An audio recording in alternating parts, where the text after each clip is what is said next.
In the year 2002, I was no-knock raided by the chief of police, Michael Moore, of LAPD with an entire SWAT team twice in the same month. Since that date, I began studying the history of America and constitutional law. I am an autodidactic constitutional law scholar. Over the past couple years, what I've done is I've been able to devise a system, understanding that the police have created a very rigid set of policies, procedures, and protocols that they use to arrest you. I've also created a very rigid set of policies, procedures, and protocols for you to follow that gives you back the power when you're forced to interact with these jackboot thugs. It has become a tyrannical jackboot thug police state, prison state, death state. I will win the governorship and I will change the policies from the top down. Hi, I'm Corporal William with the Philadelphia County Sheriff's Office. The reason I pulled you over is you don't have any taillights on. So cops got me pulled over. First thing I'm going to do when I start recording is I'm going to put this hand right here. You see that? You see how that works? This hand is now up in the air. My camera is going to bright up the sky. So if it's nighttime, then the coppers can see that the camera is in my hand. You can see that my hand is here. The other hand goes up into the window. I'm in touchdown position right here. My hands look like they're a goalpost. This hand is actually, I took my little miniature armrest right here. I put it up right here. Bam. This is how I use my trifold. If anything happens to me, I'm all set right here. Okay, now that I got this like this, my camera's rolling. Most important thing. Second thing, my elbow goes in the windowsill right there. Do you see that? My elbow goes in the windowsill right there. There it is, right there. Now, with this hand up in the air and this hand up in the windowsill right here, I'm all set. I'm all set. The most I'm going to do is take the same hand right here, reach down and slightly roll my window down just a scooch. I'm all set up. I'm in touchdown position. This hand is rolling camera. This hand is up here so that I can reach up and grab my trifold and my proof of identification and my license. Everything is up in my visor. When that copper comes up to my window and he says, "Do you know why I pulled you over? Do you know how fast you were going? How come you didn't pull over right away?" If he says, "Hey, can I get your license, registration, and proof of insurance?" Great, because this hand is not going to have a camera in it. The one that I got my hand in now, my camera's in this hand over here. I'm in touchdown position, just like a goalpost. Now from right here, I'm going to reach over and I'm going to, with the same hand that this phone's in, I'm going to reach over and grab my license, registration, and proof of insurance that is in my trifold right here. It's inside my trifold. Here's my license, registration, and proof of insurance right there. I got everything right there. See how that works? I'm just going to slide that bad chicken out. There's everything I have to provide by law right there. License, registration, proof of insurance. I have everything right next to my trifold. Now, no matter what he says from there, I don't care what he says. How fast were you going? Are you going to your grandma's house? Are you the big bad wolf? No matter what he says, I'm not going to answer any of his questions. I take my license, registration, proof of insurance that will be in my left hand, and I give it to him. You got it on video? Not your actual. No, that's not that, but that's got my DL number right on the top. Okay. D1940. So you have your actual driver's license?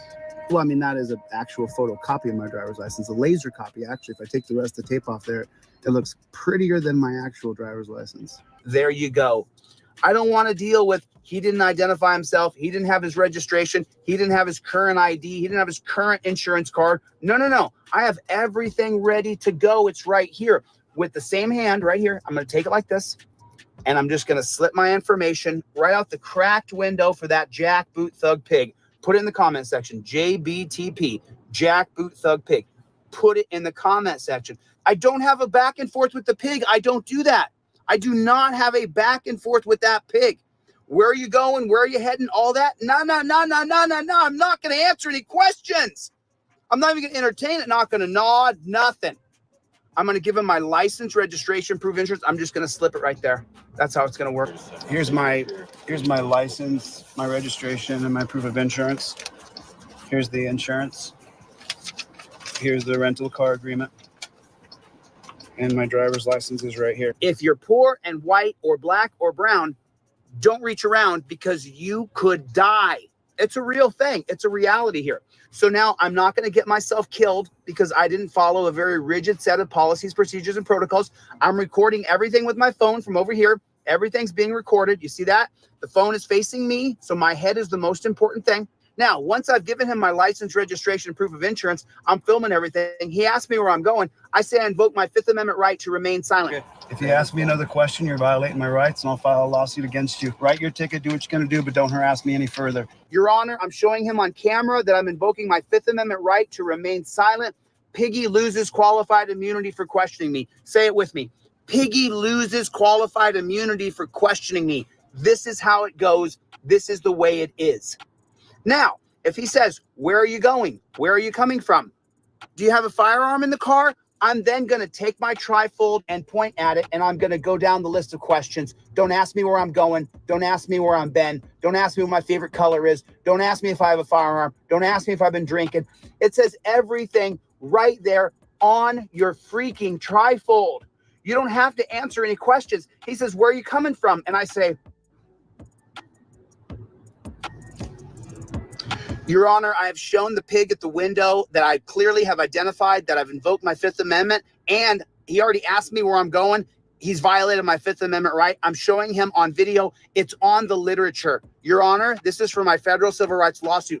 If I was you, pig, I would just go write your ticket. That's what I would do if I was you, pig. Get the hell out of my face. There's everything you need. Go on. That's what I would. If I was you, piggy, I would go and write your ticket. This is how it works. This is how you use your trifold completely. This is the way you do it. There's no other way that I've taught. This is how you do it. Phone goes here. Elbow goes here. Trifold, identification, everything is up in the visor here. I'm ready to go. These bootlicking troll channels, they sat down and they did the math one time and they said, well, Chille, if he sells 20 trifolds in a day, that's some pretty good money. Why would he live so poor? Why wouldn't he spend some money? Why wouldn't he go and do some things? Well, you jack off nobody. It's because I have a mission. There's a purpose here. My purpose is to get a trifold in every single car in America.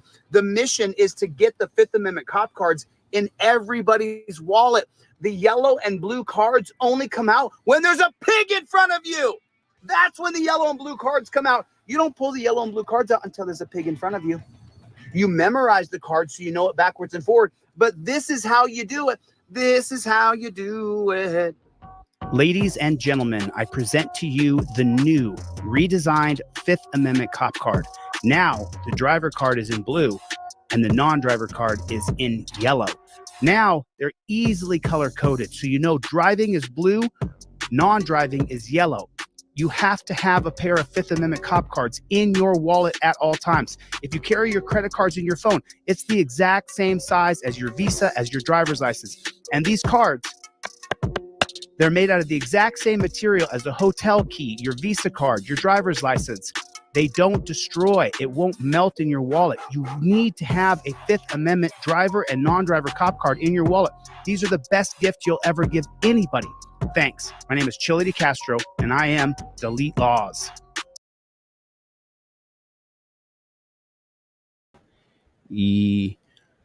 Welcome to another rendition of Delete Laws. My name is ChilleDeCastro. I will be your host. As you guys know, I just got out of the dungeon. I was just locked up for 114 days in the Clark County Detention Center. And what I wanted to do was kind of show you guys a little bit about what I went through so that you could kind of understand why I'm still a little bit off, you know. Forgive me, but I'm tired. I'm sleeping quite a bit right now and I'm just a little off, but I want to say thank you guys for coming. Everybody do me a favor, hit the like button. Take your finger, reach right down there to that thumbs up button right there and hit the like button. Push it. Just do me a favor. Just push the like button. And then if you would please, as SWE Observer already has done, if you will please put in the chat, OTVO, overturn Terry versus Ohio. As you know, that dirty copper, Brandon Bork, he got on the stand and said he was in fear for his life. And that was the reason why I was obstructing. It was overturned on appeal. We won that appeal. But I want you to understand something. The whole idea of an officer being scared for his life, that comes from the Supreme Court case called Terry versus Ohio in 1968, where officer safety became more important than our rights. So I found a couple pictures. Now, this isn't the best picture, but it's kind of. And so this was let me see what you guys can see. Let me open it big for you guys so you can see it. So this is the cell and they put you in a tiny cell that's 6 foot by 10 foot. You get a little tiny. So this would be a really big and nice cell. See that one is the cell that I was put in. This is more like what I was in. A total disgusting. Yeah. But there was no bunk beds. They were built into the wall. So like, this is the idea of something you see. So, but this is wood. Like, I wish you guys could see this. You can, but that matting right there, it's just a tiny little piece of plastic. It's wood, and it's really, really painful. This little pad that they put on here, that is not. And see, this would be a sink, and there was no sinks where I was. It was not a sink situation. It looked more like this without the let me see. Yeah, you see that? You see these tiny little windows up here, but you got one in the one that I was in. You got one out of the two. And it was, I mean, these pictures even make it look nicer. That's more of an honest depiction, but these were stacked on top of each other, and the ceiling was 7 feet. The ceiling is 7 feet above your head. See, like, look at this window. Makes it look like it's got cool lighting or something. It was absolute and total hell. Like this is more like it right here. This is more this. So this is a lot of area space right here. This is maybe 10 by 10. The one I was in was 5 by 10, and then 6.5 feet by 10 feet at the widest. These right here went along the back wall, and that window was turned sideways. And that was the hole that I was put inside of. It was absolutely horrifically bad. So the way it works is the guard would wake you up at like 3 o'clock in the morning. And that was just the way it was, is you would be woke up at, sometimes they'd wake you up at like 2:45. They'd wake you up at 2:45 or so. And what they would do is they would walk around, and they would have a clipboard, and on the clipboard, it would have all of your faces on it. And so they would walk around and say, "Hey, I need to have you wake up to look at your face." I swear to God, they would wake you up at 2:45 in the morning and say, "Hey, I need to see your face because I need to make sure that you're you." Well, here's the really funny part about that. So if you take a look at this jail layout right here, as you can see, when they would wake you up at 2:30 in the morning, and let me just get it so you guys can see it really, really well. BZ Watchdog in the house. Thanks for coming, BZ. So let me get rid of you, and let me get rid of me real quick here so I can show you guys this. Give me a number 6 in the chat if you can see my cursor. Can you guys see my cursor? Give me a number 6 in the chat if you can see my cursor. So here's where the jail guard is. If you can see that, let me come back over and see. Give me a number 6 in the chat if you guys can see that. Good to see everybody. Thank you guys for coming. I appreciate it. Okay, cool. So you can see the cursor. Great. So the jail guard would come from right here. Now remember these row numbers. The closest row to the guard is row 1. So all these people are in this row in row 1. So at 3 a.m. they'll see it says 3 a.m. down here. Little 2:45. The jail guard will leave this little area right here, walk over here, and he'll come and wake everybody up if he feels like he needs to wake you up to look at your face. Then he'll go down row 2 and he'll wake some of these guys up to look at their face, row 3, and then up row 4. And these are bunk beds over here. And then he'll walk back over here. These are the urinals or the bathroom. These are the bathroom toilets behind this wall right here. And there was a little 4-foot dividing wall between each one of them, but you could see each other. And then these are the sinks that you can barely see over here. So then from 3 to 3:30 a.m., you would get served breakfast. So at 3 a.m. they would serve breakfast, and and you would start to eat at 3:00 in the morning, which is why my sleep schedule is so messed up, because I slept all day today. I slept from last night at 11 p.m. until like 4:00 this afternoon, just not realizing how actually tired I am. It's just so crazy how tired I physically am. But then right here, let me show you what happened. Then this would happen. And then from 3:30 a.m. to 7 a.m., you were locked back down to this bed right here. It was really horrific. Then from 7 a.m. to 9 a.m., you could sit in these tables right here, or you could go out this door and go outside. So I'm showing you this because, you know, there's a very rigid schedule, 9 to 9:30. You eat lunch. Lunch is served at 9 a.m., done by 9:30. And so you guys can see where the jail stand is, where the guard is, right? So that jail guard, if you want to hear the story about what it's like, it's the guy who comes into the room every 12 hours. A new guy comes in, they switch. Sometimes the guy will come in for 4 hours, another one will come in for 8, or someone will come in for 8, someone will come in for 4 as they're splitting up their shifts. But these guys are making $4,000 a week. So they're making almost $1,000 a day to come in and act like these glorified babysitters. And so they'll come inside the room and they'll go to this guard stand right here. And at 3:00 in the morning, you find out real quick what the guard's going to be like, because the guard will start screaming, "Med Pass 245. If you need meds, get in line now for Med Pass." And it's 2:45 in the morning. Most of the room is asleep. I'm up studying. I stayed awake all night long studying Supreme Court justices, presidents, states, and I just memorized a bunch of stuff that you guys will see coming up. And so then the guard at 3:00 in the morning, then he'll yell. Now this is where you determine if you got a real piece of work on your hands or not, because at 3 a.m. breakfast is served. Sometimes 3:30, sometimes 3:45, sometimes as late as 4. But that 3 a.m. Number right there on the bottom of the screen. Now, some of the guards will, you're allowed to stay in your bed and sleep, which most of the time I stayed in my bunk most of the time.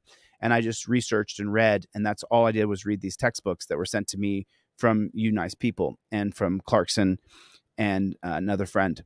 And so the guard would determine if you had to get out of bed or not. If you had to get out of bed. And then you'd go back to your bed.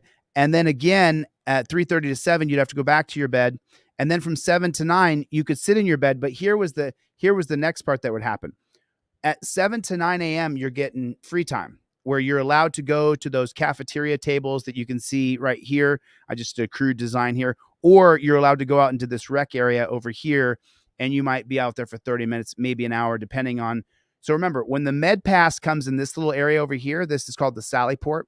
When the woman with the meds comes, so there's 2 locking doors, and these are magnetic locking doors. It says on there, don't get caught between the doors when they're closing. It's a magnetic locking door. These ones right here. This little Sally Port right here has magnetic locking doors. You can see it. So here's the thing. If the doors are magnetic locking, and we are indeed, in fact, locked into this room, and you see this gray barrier going around here? You cannot get out of these walls right here. Now these white, this is a window here, window here, window here, but you can't get out. There's no getting out. You cannot escape. It is impossible for you to escape. Escape is futile. So with that being said, so they'll still come around and they'll search your bunk from 7 a.m. to 9 a.m. So there'll be a guy who'll go to each one of these beds, rip your bedding up, rip through your stuff. Now, after a while, some of the guards, not all of them, but some of them started to realize all he does is research and read law. And that's all I did, was just research. That's all I did. So some of them actually ended up really kind of calming down and not being such an asshole. You know, some of them, with me anyway, they calmed, and there was a couple guards in there who really targeted me to try to be, because, you know, remember, whether I like it or not, you know, I'm pretty known across the country. No matter where I go, people know who I am, and including in that jail, which was a lot of those guards. So a couple of them wanted to target me so they could say that they locked me down to my bed, or they were the one that put me in the hole, or whatever they wanted to do. But there was a couple that definitely targeted me, said they knew who I was and were on me like white on rice. Like, you may have to ask. So I was locked down to my bed. I'll show you guys this. I was locked down to my bed at one point because, just so you know, this was my bed right here, and this was my bookshelf where I would do my little studying right here. And at this library, you have when I say a library, when you see the term library, you think, oh, there's a library of books. No. Just imagine a very basic 2-level bookshelf. I think there's 3 levels of the bookshelf, and on that bookshelf is just dog shit books. I mean, Atlas Shrugged was on there, and I started to read Atlas Shrugged, but then I had someone send it to me, and I got the whole book and I read it. But on that little library thing right there is a dated dictionary. Name some authors. There's just a few authors in there and so one time I got up and I went to this library to go get a dictionary from here to here. So do you see how far away that is? It's about 4 feet. It's about 4 feet. And I got up from here and I went to the library to get a dictionary because I was reading a book and I needed to look up a word. And at that time, it wasn't free time. You see, free time is from 7 to 9. And if you're in the minimum 11 to 3, or if you're in medium, it's 1 p.m. to 3 p.m., meaning you have this much time to get your shower, your cleaning, wash your clothes if you need to wash them, make trades for food, any kind of phone calls you're going to make. So it's horrible treatment, the way you're being treated. Like the policies and procedures are horrifically terrible for you. They're horrible. You don't have enough time in 2 hours to take a shower, have any kind of leisure time socially, make any amount of phone calls. 2 hours, you have to wait in line for the phone. You have to wait in line for the shower. So if you want to take a shower and make a phone call during your 2-hour free time in the medium security, you're not going to have enough time to do both. You'll get to make 1 phone call, maybe 2. You'll get to maybe get in the shower, and then your free time is over. Which, here, just for the Clark County Detention Center geniuses, let me help you guys out here a little bit, okay? So so right here, the showers are right here, where you see where my cursor is. Here's the end of the bathrooms, and then here's the beginning of the guard thing. If you could magically fall back here, then you would see that that's where the showers are. So for the genius policymakers over there at the Clark County Detention Center, just imagine this. Whoa, mind blowing. How about this? Ready for this? For you absolute extraordinary people who are so smart over there, if there's only 2 showers in the room, which there are right back here, behind the red and white line here, behind the 214, just go straight back. There's only 2 showers, but there's 4 rows. You could do this row right here. Here's a shocker for you, from 9 a.m. to noon. Then you could do this row from noon to 3 p.m. Then you could do this row from 3 p.m. to 6 p.m. Then you could have this row go from 6 p.m. until 10 o'clock because there's more people on the 4th row. Oh my goodness. Oh my goodness. Basic mathematics. Could you even imagine? You don't have to force people to try to fight to get a shower in a little 2-hour block, and that would cause less consternation between the inmates, less consternation for the guard. It would make it a much more free-flowing system so that it worked with the wacky, weird-ass culture you've created in this dungeon system. Could you just imagine that? Could you only imagine if you just scheduled the showers and you didn't have to do them all at the same time on the same day? You could do row 1 from 9 a.m. to noon on Monday. Row 1 goes noon to 3 p.m. on Tuesday. Row 1 goes 3 p.m. to 6 p.m. on Wednesday. Are you getting what I'm putting down here, Brown? Are you following me? Pretty simple. So now when you jump forward, 2 to 2:30 is lunch. And this is, you see where the lunch is. So these cafeteria tables right here, this is where you're going to eat lunch or dinner. I'm sorry. 2 to 2:30 is it should be 3 to 3:30. I think I made a clerical error there. I did. It's 3 to 3:30. Breakfast is at 3, lunch is at 9, and then dinner's at 3 p.m. again. So it should stay 3 to 3:30. I told you I'm a little bit off. Like as you can see, my face is still puffy. I'm still a little bit off. You know, I'll get back. It'll just take me a week or 2 to get back. But then from 3 to 3:30, you have lunch. And now right here, you'll sit at these tables and they call you up by row 1 and you go this way. Row 2 all goes out the back, walks around and goes this way. Row 3 all goes out the back and goes around this way. Row 4 goes all around the back and goes around this way. But here's the weird thing. When you're in row 1, there's also another table right here. You have to sit at each seat as it comes up.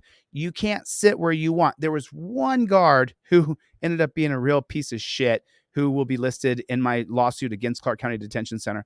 But you have to sit in each chair as it appears. You can't just sit where you want. It's bad enough that you have to sit in a metal bed all day long and live in this little tiny bed.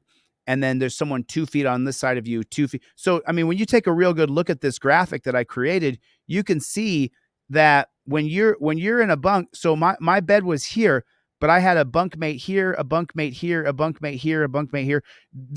You can't walk 2 people. This little aisleway right here, this is not wide enough for 2 people to cross each other. If 2 people are walking down this hallway, one has to step inside of the bunks so the other one can pass. I made this too wide. This is a 1-person walkway. If you're overweight, it's definitely your body might be hitting on the little metal barriers at the bottom of the beds. So this is a 1-person walkway.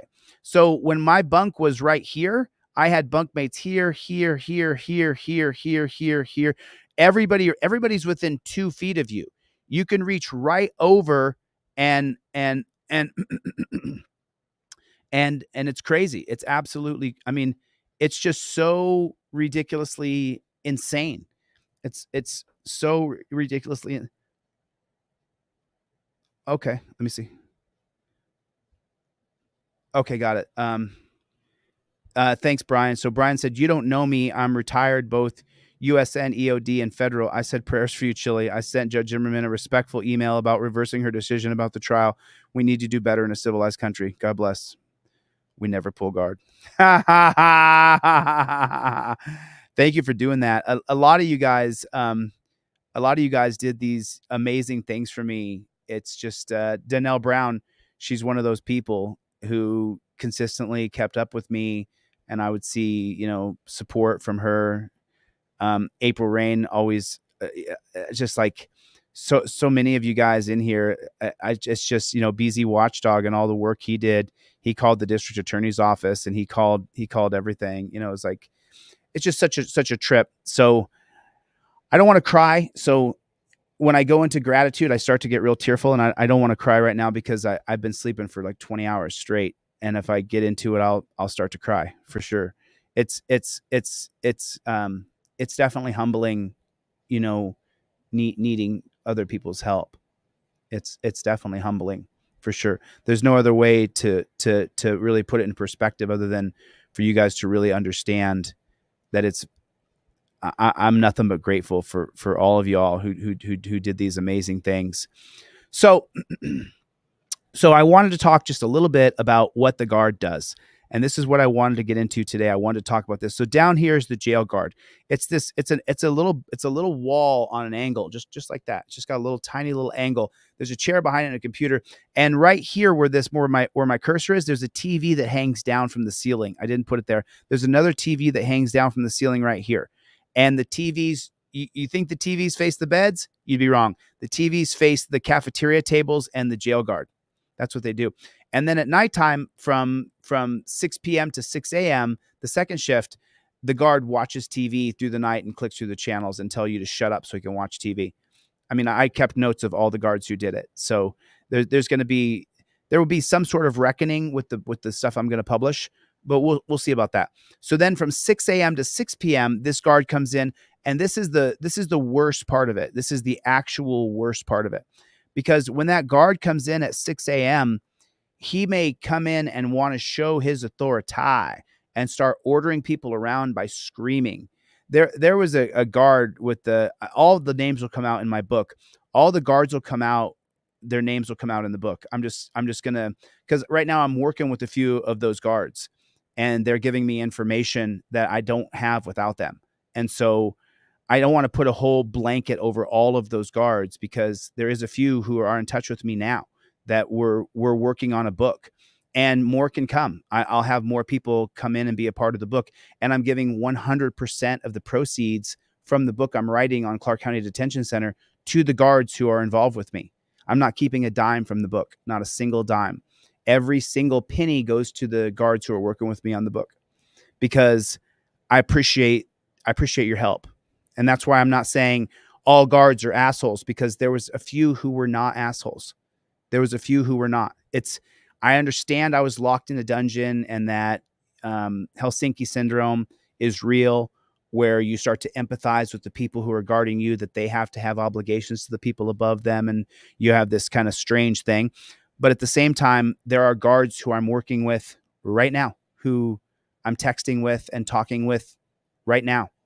And so I don't want to paint them all with a broad brush, because there was a couple guys in there who were really cool to me. There's a guard I'm working with who I only met for 5 minutes. We met for 5 minutes one day in passing when I was being moved around from place to place to place. And I said, hey man, you're a really cool guy. Let me give you my contact information. If you're interested, I'm doing a book when I get out of here, and I just need your insight. I'll never reveal who you are, but I need your insight. And he was like, I'm down for that. So I met him for 5 minutes, and now he's actively giving me information about Clark County Detention Center, the stuff that needs to be exposed, and all I can do is just be honest and just share what really happened inside that dungeon, and what happens day in and day out, day in and day out. I talked to a guy today who told me that when they transferred him out of the minimum security into a new housing, they put him in one of those 6 by 10 foot cells, and they didn't give him a book or a pencil or any way to read anything. They put him in one of these deals right here. And that's besides it being a bunk bed, that's actually what it looked like.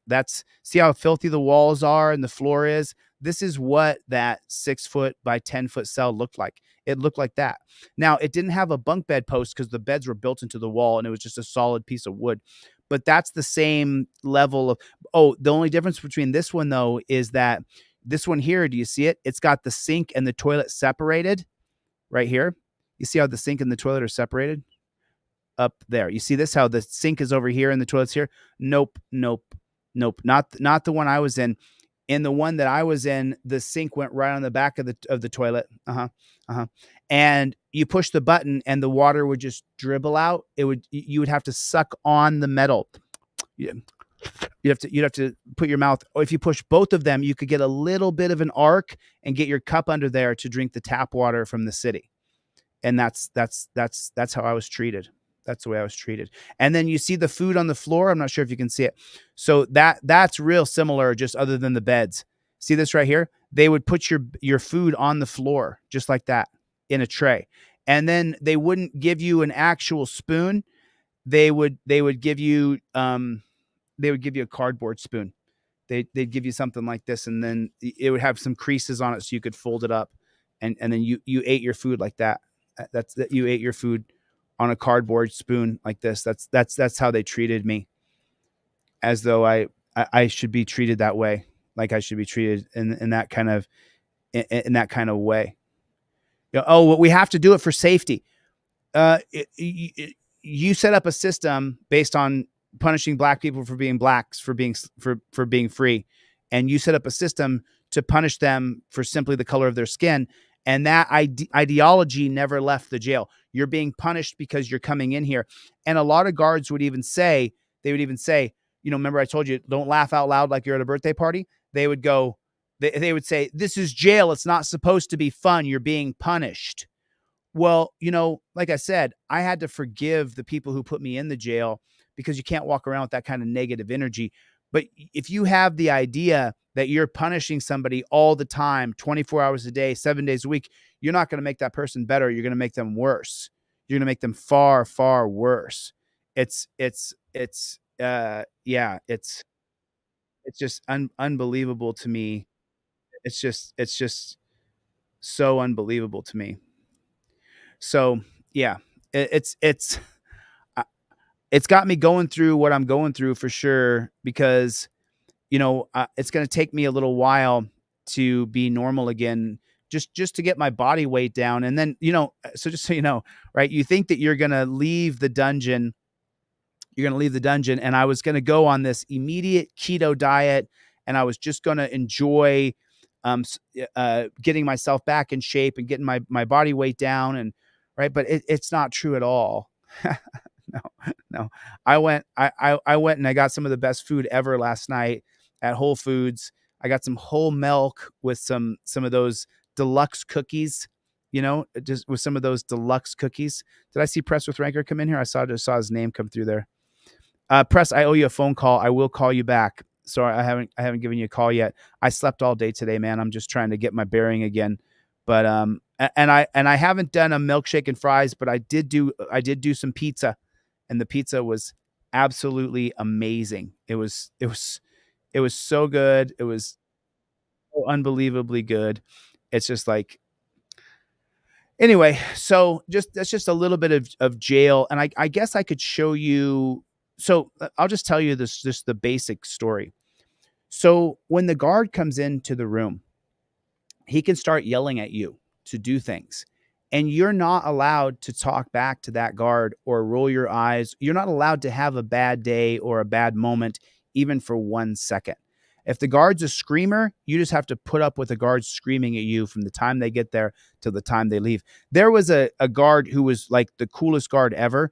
I mean, literally the coolest guy ever, as far as a human being.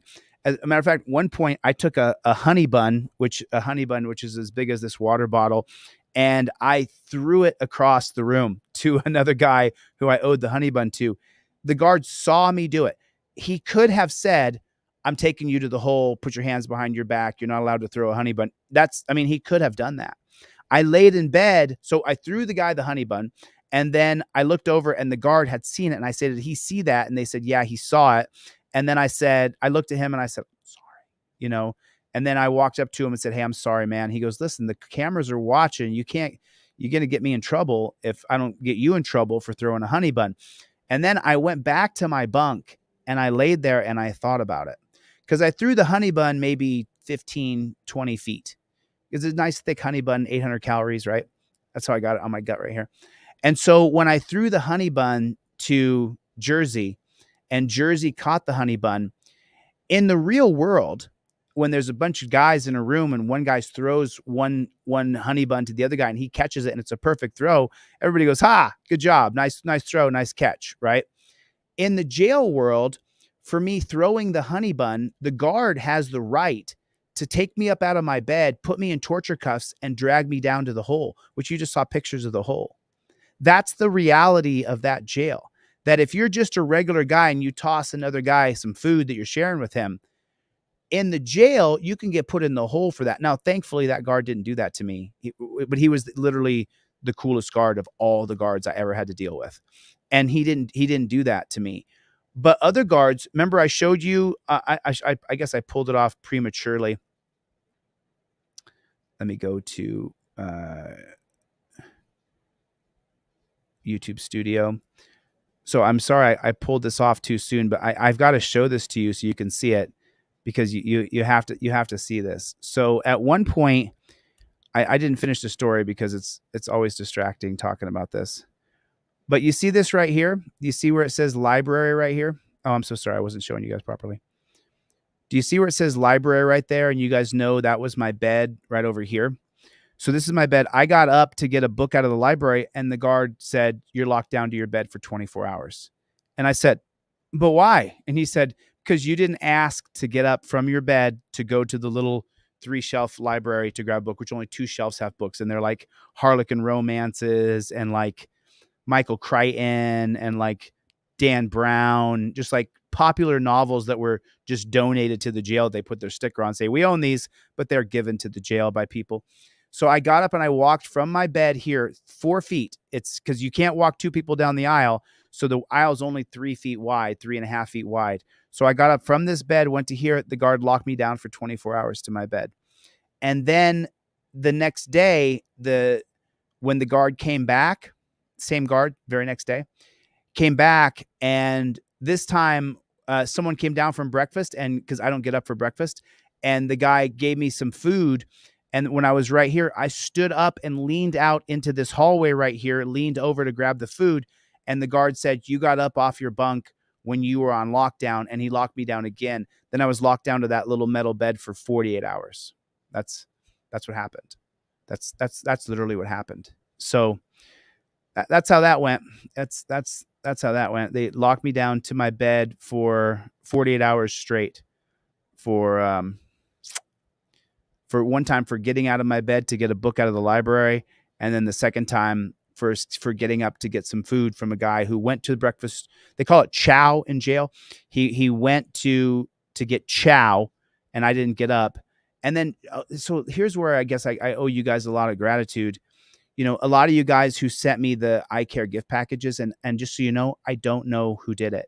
When you can go online to shop.eyecaregifts.com and you can buy a package for an inmate and they send it to you. Now, granted, it is trash. It is Top Ramen, Reese's, cheap meat, you know, $4 for a 3-ounce pack of tuna fish. But some of you guys went to the extent to send me some stuff, and I can't thank you enough. So what I did with the stuff that you guys sent me is I gave a lot of it away. I gave a ton of it away to people in there because it's called indigent, where they don't have any money. And there were so many people in there who didn't have any money and any food at all. So I gave away a ton of that food, tons. Now, what this did is it made it so that other people, they would see I didn't get up for breakfast. So then they would grab an egg or grab a milk or something, and they would bring it to me and say, hey, Chille, you didn't have breakfast, so let me give you these things. And so at one point, though, the second lockdown I got for 24 hours additional. So then I was locked to my bed for 48 hours.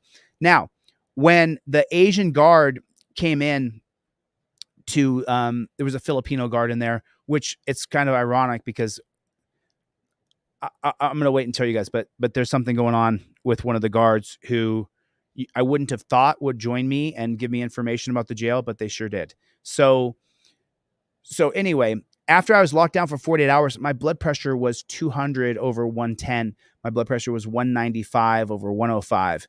And so I could feel the pulsating of the blood in my head, the pressure behind my eyes. You know, if my eyes get bloodshot or red, it's my blood pressure is high. And so I could see myself in the mirror that my blood pressure was high. My eyes were popping out of my head. I had a pounding headache. So I know my blood pressure is going crazy. I'm on the second leg of my 48 hours of being locked down to my bed. So I figure, you know what I'll do? I'll clean my bunk. I'll go through all my books. I'll go through all my little commissary pieces. I'll move all of my pencils around, my pens, erasers. I put erasers in my ears. You guys remember the erasers you get when you're a kid and they go on the back of your pencil? Remember those? Those work great for your ears, in case you didn't know that. You stick those in your ears as though you're trying to cap your ears, and it blocks out 50% of the sound. So I decide that I'm going to get up and I'm going to clean my little bed area and my bookshelf. Well, then the Asian guard says, DeCastro, come up here. So then I have to leave.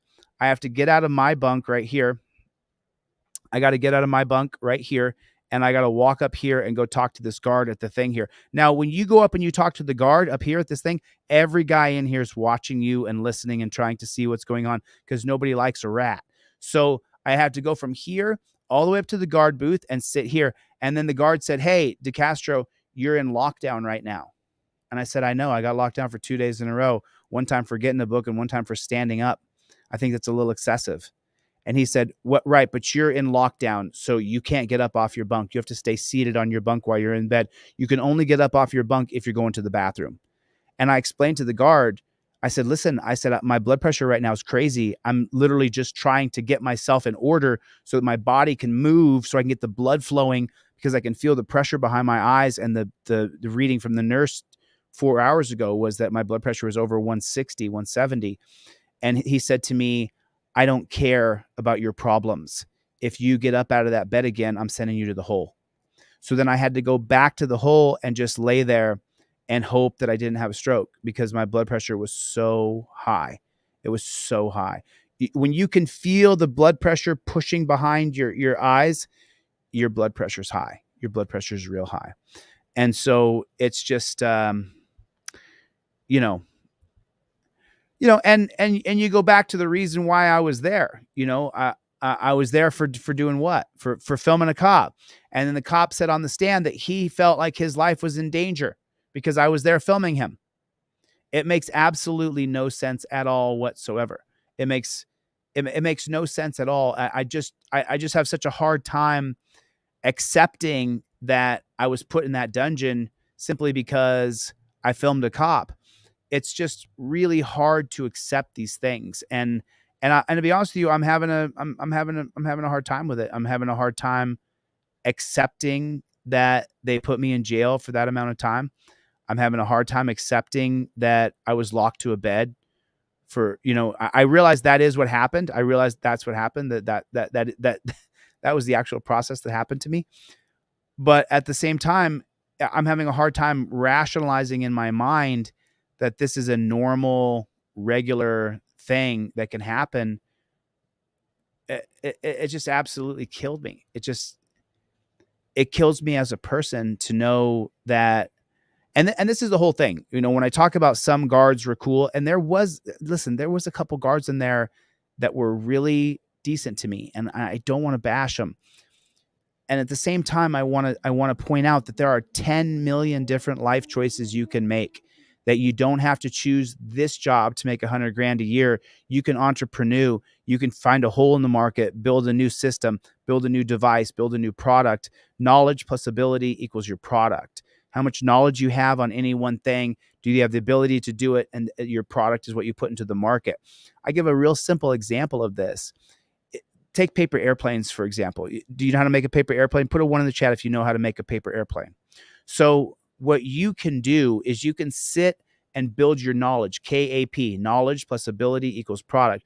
Take your knowledge and learn everything there is to learn about making paper airplanes. Spend 6 months every day learning a new kind of paper airplane that you learn how to fold and crease the paper just right. So your knowledge now you know how to make 180 different paper airplanes, and that's only over 6 months. You probably learned more. You learned all these different creases and folds that we don't even know the names for, because you really got to have the knowledge of building a paper airplane. Do you have the ability to use your knowledge to put it into a product form? Sure you do. You get a tripod, you put it over your shoulder on a blank table, wear blue gloves and long sleeves. Nobody will know it was you. And you could sit there and make little 1-minute shorts and call this a glider. And this is the F-15. And this is the super swooper. And this is the loop-de-loop. And you could sit there and make paper airplane after paper airplane after paper airplane. Do you have the ability to do it? Do your hands work? Because my thumb's all jacked up still, so I don't know if I have the ability to do that. So you take your knowledge. Do you have the ability to do it? You do. You can make paper airplanes. What's your product? Paper airplane videos. You'll get 1 million subscribers. Millions of people will watch your videos. You'll make tons of money. I've explained this to people. Knowledge plus ability equals product. KAP, your cap. So with that being said, even the guards that were cool to me, take a look at your cap. What is your knowledge based on? Your knowledge is based what? Your previous military. So that means you're used to falling in line in a hierarchy and following orders. So now you go into a jail system. What is it? It's a hierarchy. You have to follow orders exactly as they tell you. And that whole idea that you have to have, that the jails and prisons have to be militaristic in style. These are not prisoners of war. Now, there are some people who have to be locked up in a horrible cage and be left there forever because they're nuts. I get that. But 90% of people are not criminally insane. So the knowledge that you have, if you were one of the cool jail guards I'm talking about, you were probably previous military or probably came from a really strict upbringing where you could follow orders and procedures. Do you have the ability to put chains on people? You do. So your product is, I'm a jail guard. Whereas I just taught you, if you sat there for 6 months and learned every single thing there was to learn about making a paper airplane, do you have the ability to make videos and show people how to do them? You do. And then there's your product, is your videos. You could even write a book where people will buy it. So knowledge plus ability equals your product. You just have to decide what your product's going to be. Now you can do a product of software, you can do a product of labor, or you can do a physical product. What did I do? I mean, I'm a perfect example of those things. I have a knowledge on the Supreme Court. I know your rights inside and out. I have the ability to print up this brochure and the ability to put it in the market. And that is my product. It's a physical product, a software product, a product of labor, or a hard copy product. So even for those jail guards that were nice to me, it's like, you got to take a look at what you're doing. You don't have to do what you're doing. You don't have to do what you're doing. You could go build your knowledge in any one sector. Do you have the ability to put it in the market and create the product? And then there's your product, and that's how you make money. So that's a basic business understanding of how things work. So I want to go over some videos now. Do I have any questions? I will sit here and, I typically don't ever answer questions, but I guess I will answer a couple questions. If you guys have some, let me know what you do. Ryhut Hoditz is in here. What's going on? Missed you, brother. Missed you too, man. Prisoners' lives matters. I totally agree.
There we go. Are we back? It just froze up on me there. Do we have everybody back? Hopefully everybody's back. Good to see everybody. Are we back? Do we have audio again? Give me a 5x5 if you guys can hear me. Hopefully,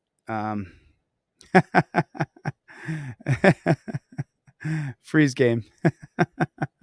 I didn't have a choice on that one. It just did what it wanted to do. So I wanted to show you guys a couple minutes of a video. Check this bad chicken out.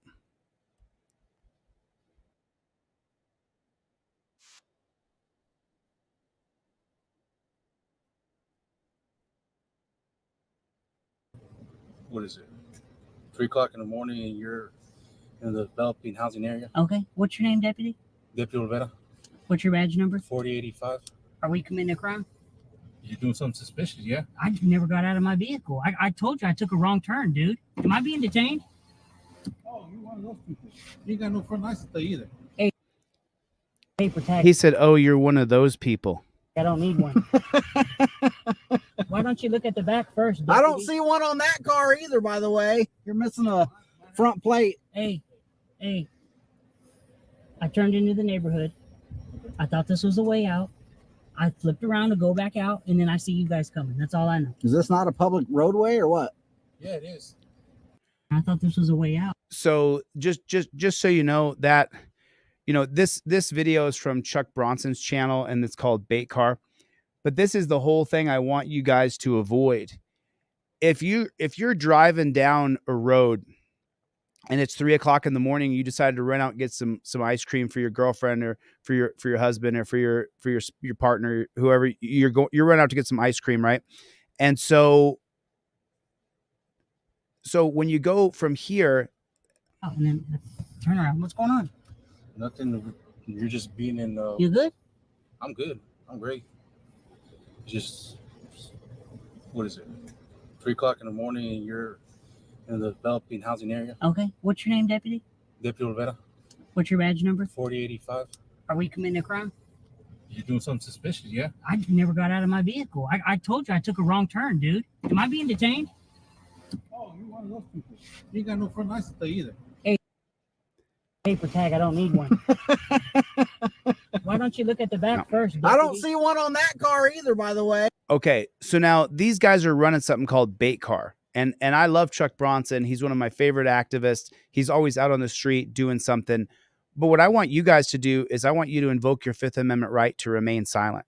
I want you to pull this down from your visor. You have it up here. The cop pulled you over. They pulled these guys over with no probable cause. So if you want to play that slippery slope where I'm not going to give you my driver's license, then you can do that.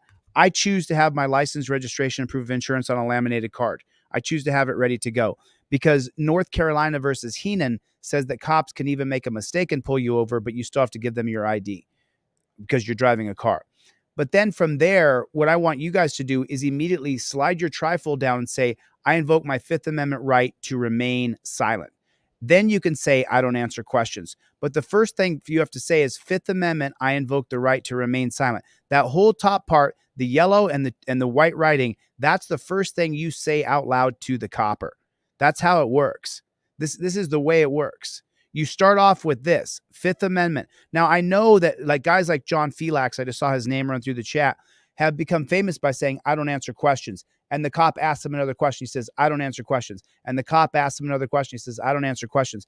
By saying Fifth Amendment, I invoke the right to remain silent, then that puts the cop in violation of your civil rights because just saying I don't answer questions is not the same as invoking your Fifth Amendment right. There's a fundamental legal difference between the two.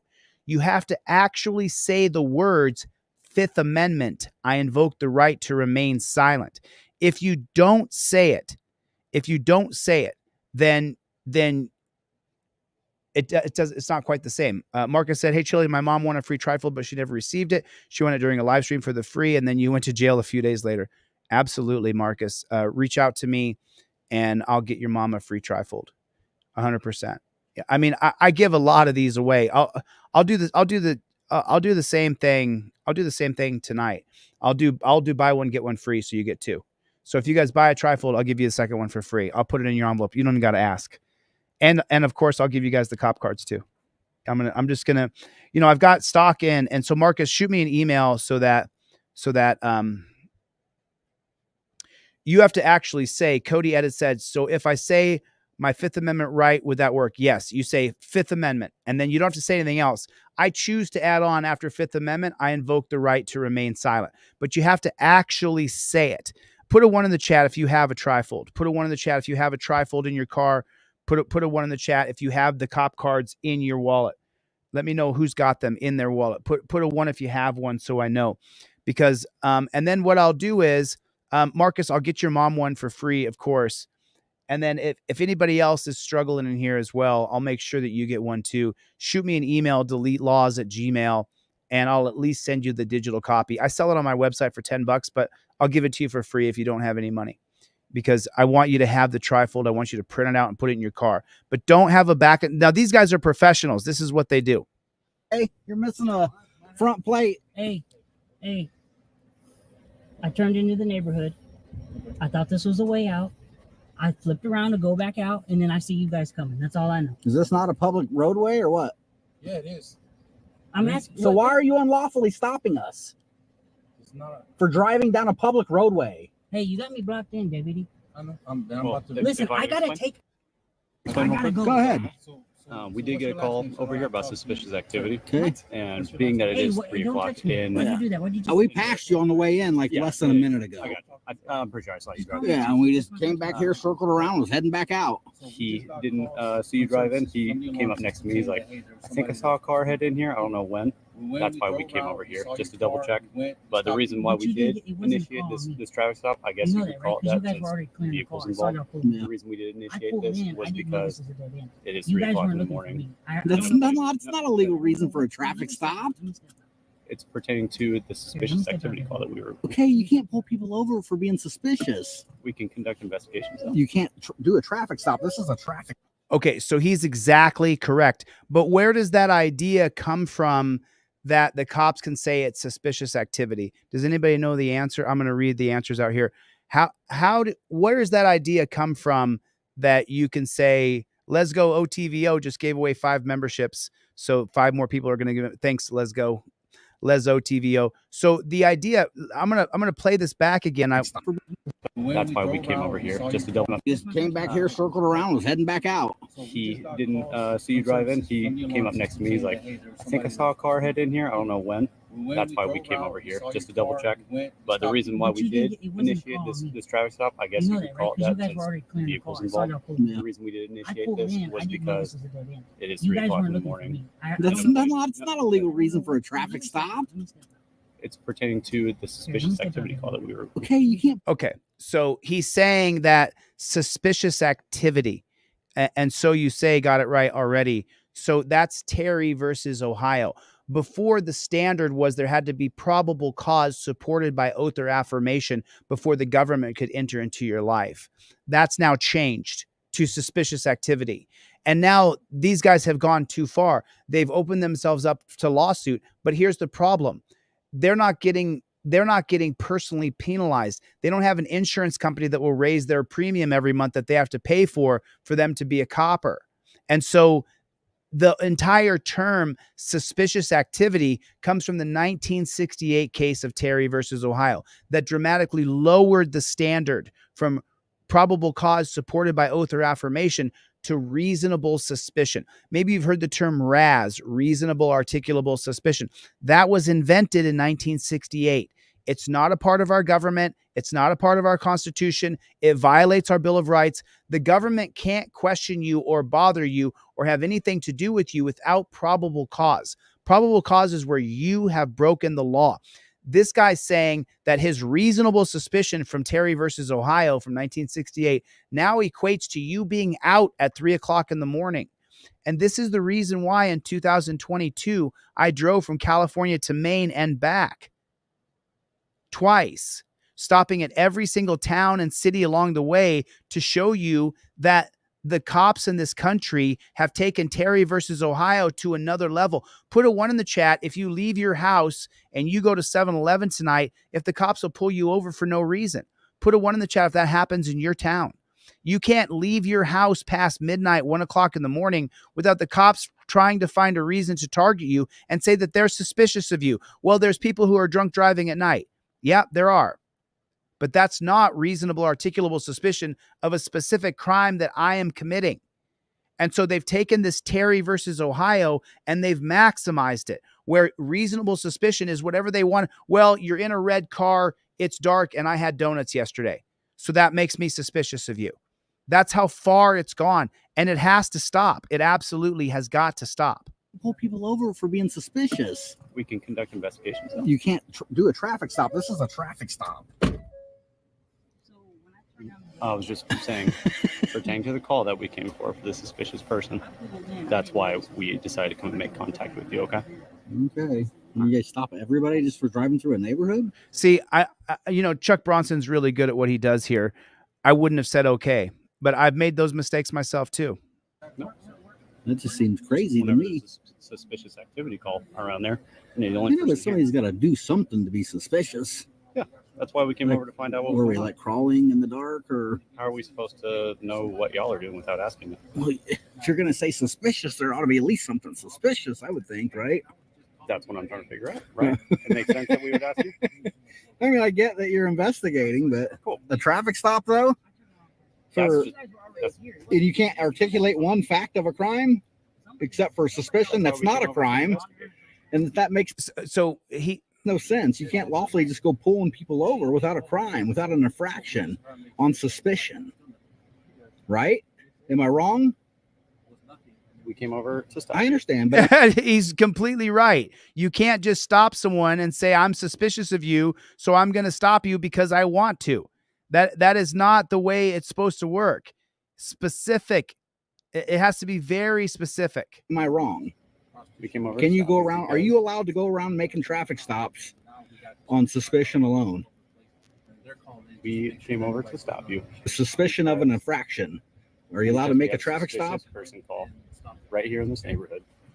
And you're the only people here. What time did that call come in? Because I want to pull that call. Can you find out? Can you check the CAD? Appreciate He's lying. it. He's full of crap. We've been here for 30 seconds. There ain't no way they got a call that quick. 1 a.m. So he called at 3:41, and the cop's going to That admit call came in at 1:59 this evening. 1:59 a.m. the call came in, and it's 3:41. Almost 2 hours later, they're pulling over Chuck Bronson, who happened to have been in the neighborhood for 30 seconds. I appreciate it. Yeah, he's just proving his point here. But I want to show you this part. Where did it come into? So they get this. You're just walking around. So this is the guy who's in charge. This douchebag right here is in charge of you. What's up, man? Hey, we had a little interaction with these guys. Guy in the back, super professional. This guy, F-bomb, F. Okay. I mean, just crazy. Okay. Refused to de-escalate. Right. You Who are probably need to Who take are a look at his body cam Who are footage. I'm not just a citizen. I'm nobody. You're just walking around over here? Nope, we were just driving through. No. I am the tax-paying citizen who funds your department. I'm the person you're paid to protect and serve. That's who I am. I'm a citizen, which makes me the highest ranking member of society on the scene here today. You work for me, bud. You work for me. I don't work for you. You came out here to answer my service call. I called you out here to reprimand these boys who don't know what they're doing. That's how it works. You understand that? I'm your boss. You're not mine. You didn't come out here to tell me, here's the deal. I'll tell you, here's the deal. I'm the one in charge. You work for me. Trying to figure out who you are. No. We need to know who you are. There's no probable cause here, meaning that there's no reason to get my ID, meaning that you're here at my leisure, at my whim, at my caprice. I decided that you would come here. You had to answer the call because you signed up to be of service. You understand? There's a big difference between that and who are you? You got his ID and everything? Nope. Okay. Do you have your ID, sir? And that was our concern.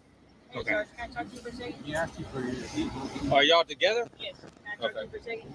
Yeah. Well, let me finish talking to him. Do you have your ID? Hey, Sarge. Do you have your ID? Am I under arrest? No. Okay, so there it is right there. Do you have your ID? It's on your Fifth Amendment cop card. Number 4, cop demands ID, says he has reasonable, articulable suspicion. While filming, state, I plead the Fifth Amendment. I identify as good citizen. No ID required. Keep reading to the dumb cop. With reasonable, articulable suspicion, Hibble versus Nevada says citizens must state how they ID, not give ID without probable cause. It's on your Fifth Amendment cop card. Chuck Bronson, I've sent one of these to you. I'm going to send you another pair, Chuck. I want to send Chuck Bronson another pair because you listen, Chuck Bronson, Alibaba, one of the most active First Amendment auditors in the country. Okay. You got his ID and everything? No. Okay. Do you have your ID, sir? Boom, right there. Do you have your ID, sir? Actually, I have this card right here. I'd like to read it to you. When the cop demands my ID, what I read is in the yellow and in the blue. The yellow is here, what I say out loud. I plead the Fifth Amendment, identify as a good citizen. The blue is for you, copper. Even with reasonable, articulable suspicion, Hibble versus Nevada 6th District Court says that the citizen must state how they ID, not give ID. So I will identify myself as your boss. You could just call me boss. How about that? And I'm not going to give you my ID. And what I want you to do next, since I'm boss, I want you to move those 2 squad cars from in front of my car. I want to be free to leave whenever I want because I'm not being detained.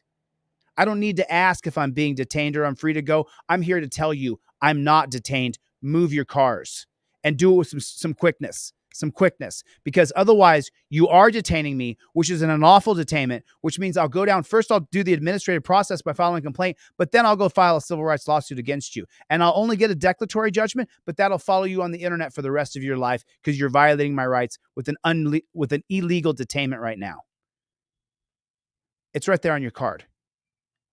You always have the card in your wallet at all times.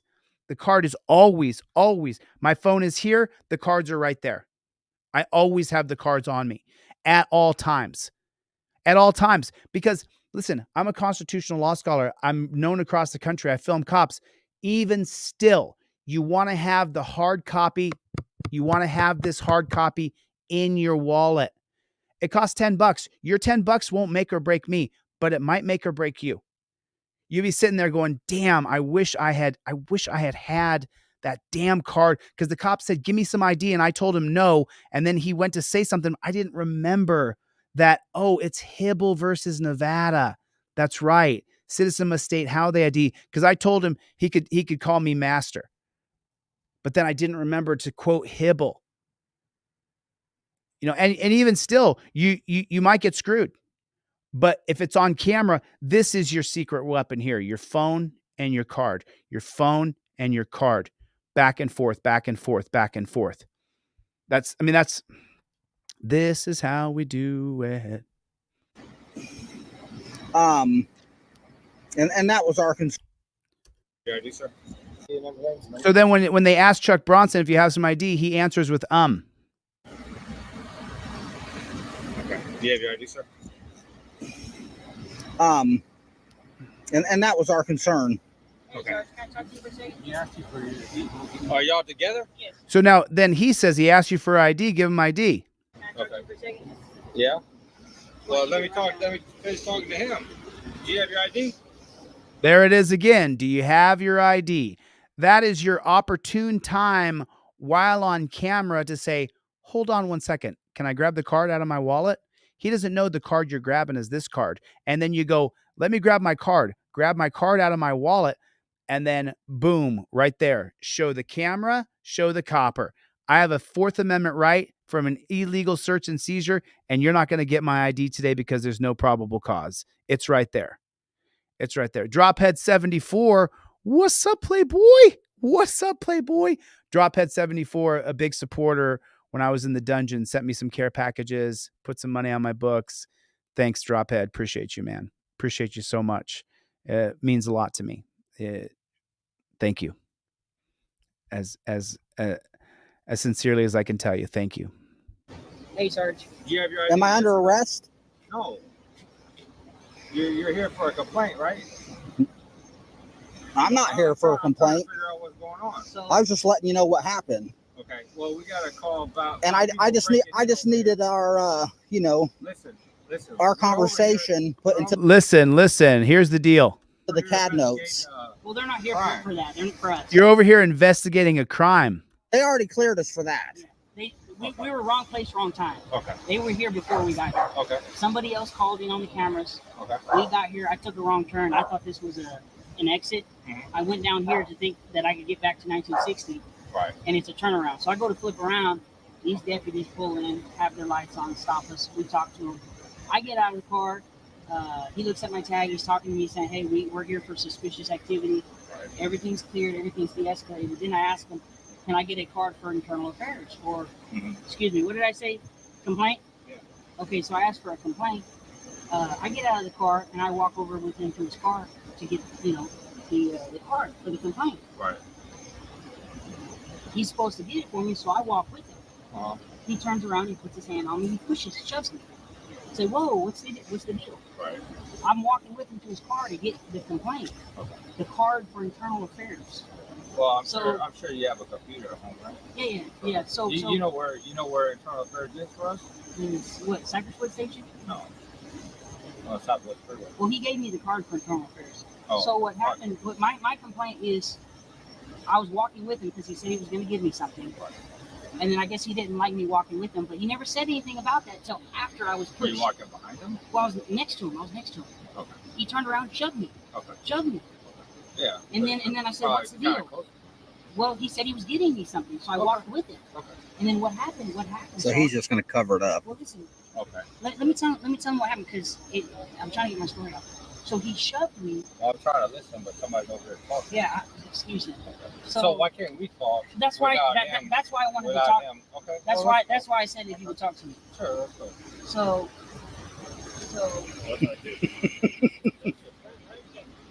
Jesus, man. One thing I checked out a lot whenever I was going through the academy was police interactions with First Amendment auditors. What's that? Well, actually, I don't even know if that's how you want to. You're a journalist, right? Mm-hmm. Okay. Some journalists, they classify themselves as First Amendment auditors, and they do similar activities to what y'all are doing. Is that a fair statement?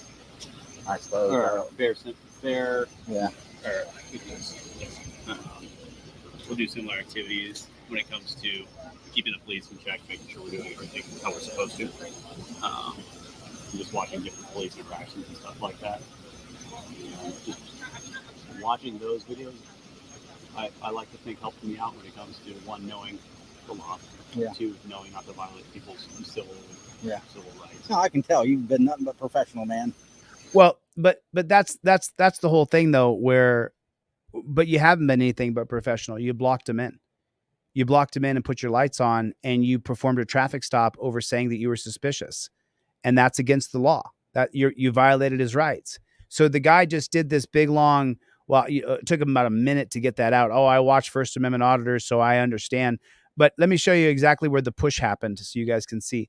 The push happened at about 5 minutes and 30 seconds, somewhere right back in here. Back. Give me the card. Get your supervisor in that uniform. Okay, so this guy right here gets worked up and loses his cool right here, and then he's going to shove. I think his name's Patrick. I haven't seen his channel before, but I just see him here. Whatnot. And you're over here trying to give me a problem. You're sitting here laughing. You're blocking my car. I can laugh whenever I feel like it. It's the First Amendment. Like, Okay, well, move your. You don't have a First Amendment when you're in that uniform. Yes, I do, sir. No, you do not. Yes, I do. I can say whatever. Get your supervisor. Get your supervisor. Do you want me to go give you the card so you can actually file a complaint Yeah, on it? give me the card. Get your supervisor while you're at it. Here comes the push right here where he pushes the guy. Right there, the cop swings his arm around. Come on. And then once he gets He over pushes here, him he right just there. pushes Patrick You see that? He pushed Patrick. back. And says, get back. You're all right. Don't worry. Stay over there, Patrick. I'm trying to tell you. He's just an a-hole.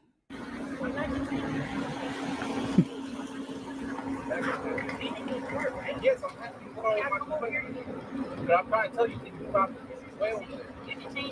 I'm pulled in the road right here. Why are you being a tyrant, you know? A lot of people. No. I'm saying if you're straightforward and honest and good, no, who can complain about that? Nobody can, right?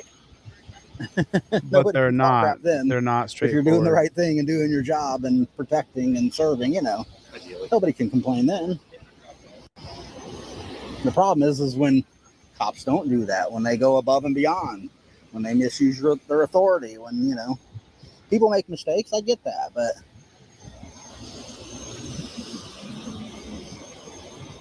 some people are just a-holes, and that's how it is. And I'm sure you deal with them too every day. Okay, couple. You know.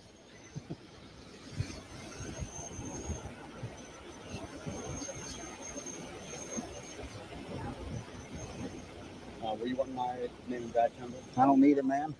You didn't do nothing but act right and was cordial. I get it. You were, you know, still working this investigation or whatever we rolled up on. I don't even know. I get that, but you know, you still held it together really well. So hopefully you're a sergeant soon. I try and stay in that pay grade. Keep it where I'm at. I heard some Dallas. Somebody called me earlier, told me multiple Dallas, just regular patrol officers are making over $300,000 a year, just because they're hurting so bad. Yep. That sounds nice. And that came from somebody in the department that called me. That sounds nice. I'm like, that's like LA prices, you know. I wouldn't mind that. And they said, yeah, a lot of people are coming from LA to Dallas. Oh, I got you. Because they're apparently claiming they're claiming that they're 500 officers short right now. So which is a lot. That's great. And why do you think that is? Why do you think that there are 500,000 officers? Put a one in the chat if there's no way you'd sign up to be a cop. Put a one in the chat if you would never be a part of this criminal organization called cops. I just want to know. Put a one in the chat if you would never sign up to be a cop. I'm just wondering if you would not sign up to be a copper, because I certainly would not sign up to be a copper. There's no way, there's no how. It just wouldn't happen. They're 500,000 short because nobody wants to be a cop. And why do you think nobody wants to be a cop? Because the policies, procedures, and protocols that you force people into are inhumane, brutal, and barbaric. That's why. I would never be a cop. You know, so just so you know, here in Los Angeles, you have to, the Los Angeles County Sheriff's Department, that is the position that I would have to get to change the Los Angeles County Sheriff's Department. Did you know that? So I designed an entire apparatus called a digital detainment device. It's called a Zimmerman. I sent it off to my lawyer. I sent it off to my partners, right? And let me tell you something. For me to be able to implement that in LA, I would have to be the Los Angeles County Sheriff. I would have to be the sheriff. So Chevy, what's going on, Chevy? Did I just see you in the chat? I think I saw someone say Chevy. What's going on, Playboy? So it's just they've set up a system where unless you're a part of the system, you can make no changes to the system. An Orlando police officer is facing charges after this tense moment right here was all caught on camera. A Seminole deputy pulled the officer over for allegedly speeding, but the Orlando officer was not interested in sticking around. Fox 35's Connor Hansen has the video tonight and joins us live from Orlando Police Headquarters. Connor. Ray, the Orlando Police Department isn't saying much tonight as its internal affairs investigators look into what happened. Seminole County, though, is pressing charges for reckless driving and resisting and fleeing an officer. A Seminole County deputy's body cam catches the brief back and forth with Orlando police officer Alexander Showney. What? I am going into work, my man. Why are you trying to pull me over as I'm going? Because you're going 80 and a 45. I am going into work. What does it look like I am dressed for? My name is Deputy Hilton, and they see your driver's license. No. The officer gets back in his police car and takes off with his lights on. But no lights were on when a deputy says he first clocked Shawnee going 80 in a 45. Over 100 miles an hour trying to catch up. The Orlando police cruiser can be seen pulling around another car before the deputy can pull in front of the officer to make the traffic stop. You going to pull over? Wow. Wow. Are you going to pull over? Fired, but he has been relieved of duty pending an investigation. Reporting live in Orlando, Connor Hansen, Fox 35 News. I mean, you see, it's rules for thee, but not for me. You can't get caught up with these jackboot thug pigs. If you do, if you get caught up in a back and forth with a verbal exchange, it could cost you, and it could cost you everything. You might end up losing all of. Good. Hey, I clocked in at 68, okay? That's why I'm stopping you. Yeah, do you have your lights on you? So I want to talk about this just for a second. So the cops are pulling people over and saying, I clocked you at 68. So they're just randomly, and how many years they've been doing it? You got the 1905 Model T Ford by Henry Ford. So you're not going to have cars that are going to be available really till 1920, where everybody's got a car, or most people have a car now. So we've been doing 100 years of this. We keep on just randomly pulling people over and giving you a ticket and giving you a ticket and giving you a ticket, but it's having zero effect on society at large. Most of us drive normal and sanely because we've hit a maturity point where we don't want to kill a kid in a neighborhood. We realize the consequences. We're trying to be responsible and follow the rule of law. That's the reason why. But every one of us in here can make the gas go a little bit more on the accelerator if you're an electric car, because you got to get from point A to point B and you got to get there quick. So we all do it. This randomly stopping different people and giving them a ticket, it's not working. If it was working, we wouldn't have cops hiding all up and down the highways and freeways trying to pull us over. But because they're not pulling us over to try to give us a ticket, they're pulling us over to try to impound our car, arrest us, steal our money, and take us to the dungeon. That's their real goal. If that wasn't the real goal, then this video right here wouldn't even exist, but it does. All right, just give me a moment, all right?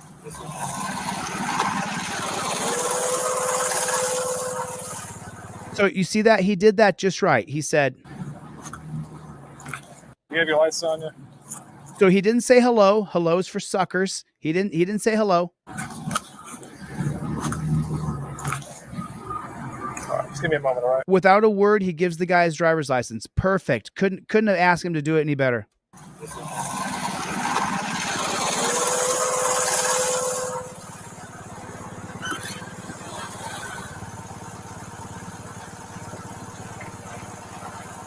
Appreciate you coming out.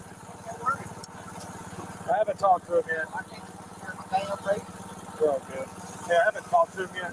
Until I know it's a basic warrant out of Mexico.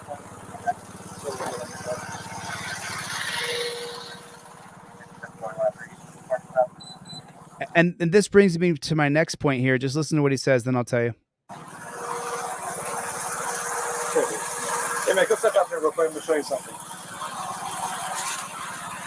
Step out for me real quick. I'm going to show you something. What do you think is going to happen to him?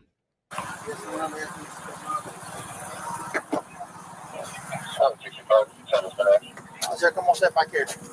Go ahead and face that call. Touch phone on the top of it. What am I doing? I'm going to show everything to you. That's why I'm having you out. So you are under arrest at this time. You have a warrant out for your arrest. A warrant for what? I'm going to show it to you in a moment, okay? Is this your car? It's my girlfriend's car. Your girlfriend's car. Can he drive it? The guy that's in the passenger seat? Yes, sir. Okay. So twist your... Okay, stop right here. And this is what I had a lot of time to think about in jail. Okay. Hello, little monkey. So why do you have to go to jail right now? I mean, it's a question. Why does he need to be put in handcuffs that way? Why does he need to go to jail right this second? Why does he need to be arrested from here? I'm not saying we don't have to deal with the situation at hand right now. My question is, why does he have to be put in torture cuffs? Why does he have to be taken to jail now? Why is that? We live in a society where you can literally take a band with an Apple AirTag on it and put it on their wrist and say, you're digitally detained for the next 72 hours, and it locks in place. You don't need one of those ankle monitors anymore. That's a thing of the past. That's what Civic Core and Geo Group is holding on to for their money. But you could put on an Apple tracker on the guy's wrist, and he's now digitally tracked for the next 72 hours where it doesn't need any charging. Why do people have to be arrested right this second? You understand what I'm saying to you? For what reason does this man need to be put in chains? We need to start to look at the step-by-step policies and procedures that these horrible cop organizations have put into place to put us in chains, arrest us, take us to a dungeon, impound our car, and steal our money. And this transfers money from the private sector to the government sector. And that's what this does. There's no reason in the world this man needs to be put in torture cuffs now. Not in today's digital era. Maybe in the 70s or the 80s, maybe then when people could get away and you may never see the person again. Not in today's world, though. You could put a tracking device on the vehicle. You could put a tracking device on the man. The idea that you have to be arrested now, that idea has to be challenged and it has to be overcome. There's no reason why this man, who's no danger to society, no danger to anybody, why in the world does he have to be put in these torture cuffs? Why? I mean, is it not a fair question? Why does this man need to be put in those torture cuffs right there? Why does he need to be put in those cuffs? What is the reasoning, the logic, the intelligence? What is the purpose of chaining this man up? For what reason does he need to be treated that way on the side of the road in a digital society where you can be tracked right now? Why does he need to be shackled? Well, Chris Alderson has it correct. It's for officer safety. But the truth is, if you weren't going to shackle him, what could you do? You could put a tracking device on his wrist. You could put a tracking device on your car and say, you and I have some business we got to get done right now. You owe this, you owe that, you didn't show up for court, whatever it may be. The cop now, instead of spending his time dragging someone off to a dungeon, getting their picture, booking them with fingerprints, even fingerprints, right? Let's be honest. Fingerprints are on their way out. We're still going to use them for a while, but it's over. It's going to be an eye retina scan. Yeah. It's going to be a physical tracking device put on you. We don't need to drag you down to the jail. You can attend court from your phone. You miss court. A judge is waiting to talk to you. Great. Hey, you missed court. Shoot, I'm sorry. There's going to be a $100 fine for missing court. Okay. And what else? Now you got to deal with this ticket or this or that. But my car doesn't got to be impounded and you don't got to be put in chains. How about that idea? What a concept. You don't got to chain people up on the side of the road right now. No, you don't. People do not need to be put in chains and drug off from society and kidnapped. They took his phone away. That was the last phone call that he was going to be able to make. He won't be able to make another phone call. Now he's got to call collect from the dungeon jail. And it tells your friends and family he's been arrested and he's in a dungeon jail. For what? And that's in North Carolina, which is one of the worst police states in the country. So, what am I going to do? I'm going to show it to you. Come back here for a second. I'm going to give you, I'm going to show you the LiDAR too, where I clocked you at 68. That's not really the biggest concern here, okay? But I'm going to show you the warrant once I get you secure, okay? Is there anything you want to bring with you down there to make a kind of jail? No, I'm saying, can I understand what am I being detained for? Yeah, it's a warrant. I'm going to show you the actual warrant in just a moment when I have a chance to sit you down.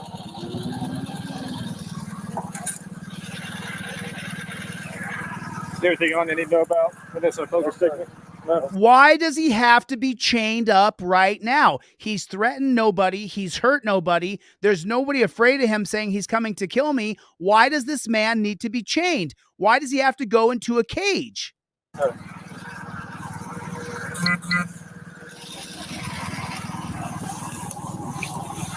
Why does he have to be treated that way? Watch it again. Watch. He's threatened nobody. He has not threatened a single soul. Nobody's lives are in danger from this man. Why do you got to feel up his nutsack? Okay. Do you want to bring these items with you or leave them in the car? Yeah, you can give me. You can put them in my pocket.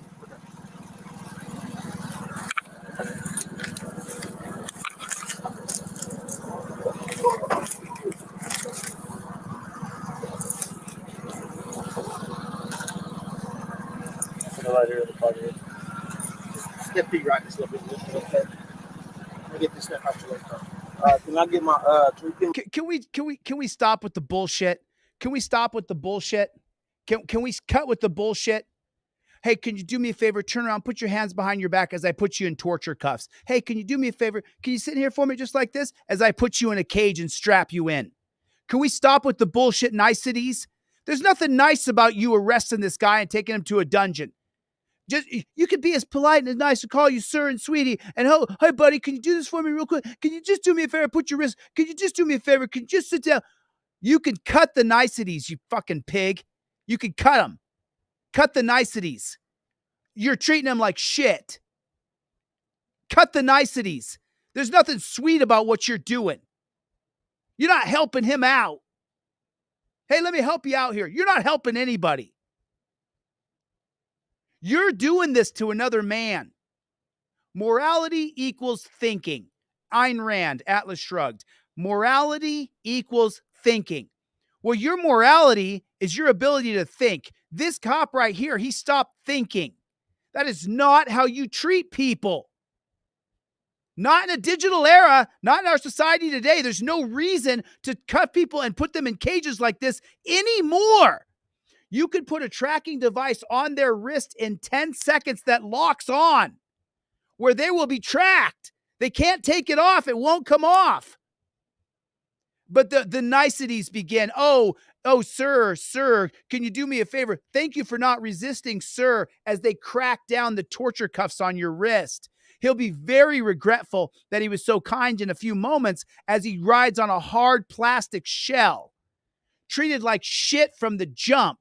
Get out of the car. You can't resist us in any way. We're going to put you in torture cuffs. We're going to put you in a cage. We're going to feel up your nutsack. We're going to steal your money, steal your car. But we're going to say, oh, sir, can you do this for us, sir? Thank you for helping me out here, sir. Just trying to help you out, sir. Stop with the niceties. You signed up to be a fucking pig. You're a pig. You can stop with the bullshit. The game is up. The gig is over. We all know you're an asshole. We know what you are. You didn't sign up to help people. If you signed up to help people, you'd been a caseworker, a counselor. You'd be a therapist. You signed up to be the jackboot thug pig that gets to do this to other people. You never challenge, why do we got to put people in cuffs? Why can't we put a tracking device on them, an air tag that locks into place, and then give them 24 hours to get their stuff in order? Why can't we do that? It's money. They're trying to steal your money constantly. That's the game. My phone? Yes, I'll go for it. And look at the tiny little space. I'm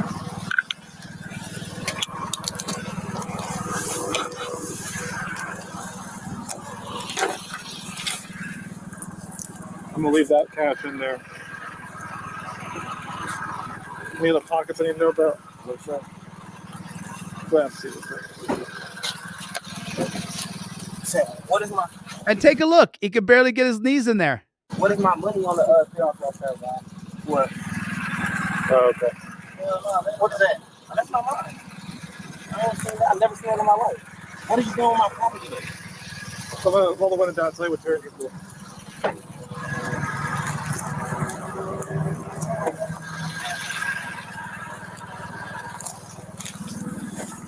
Yourself right here. And my phone is like two on top of the phone. But what am I in for? So, I don't know if you've had a history with them or not, but you got a U.S. Marshal for that. A weapons violation. That's all it tells me. Okay, when you get down there, they're going to print it out for you. Okay. They still make the phone?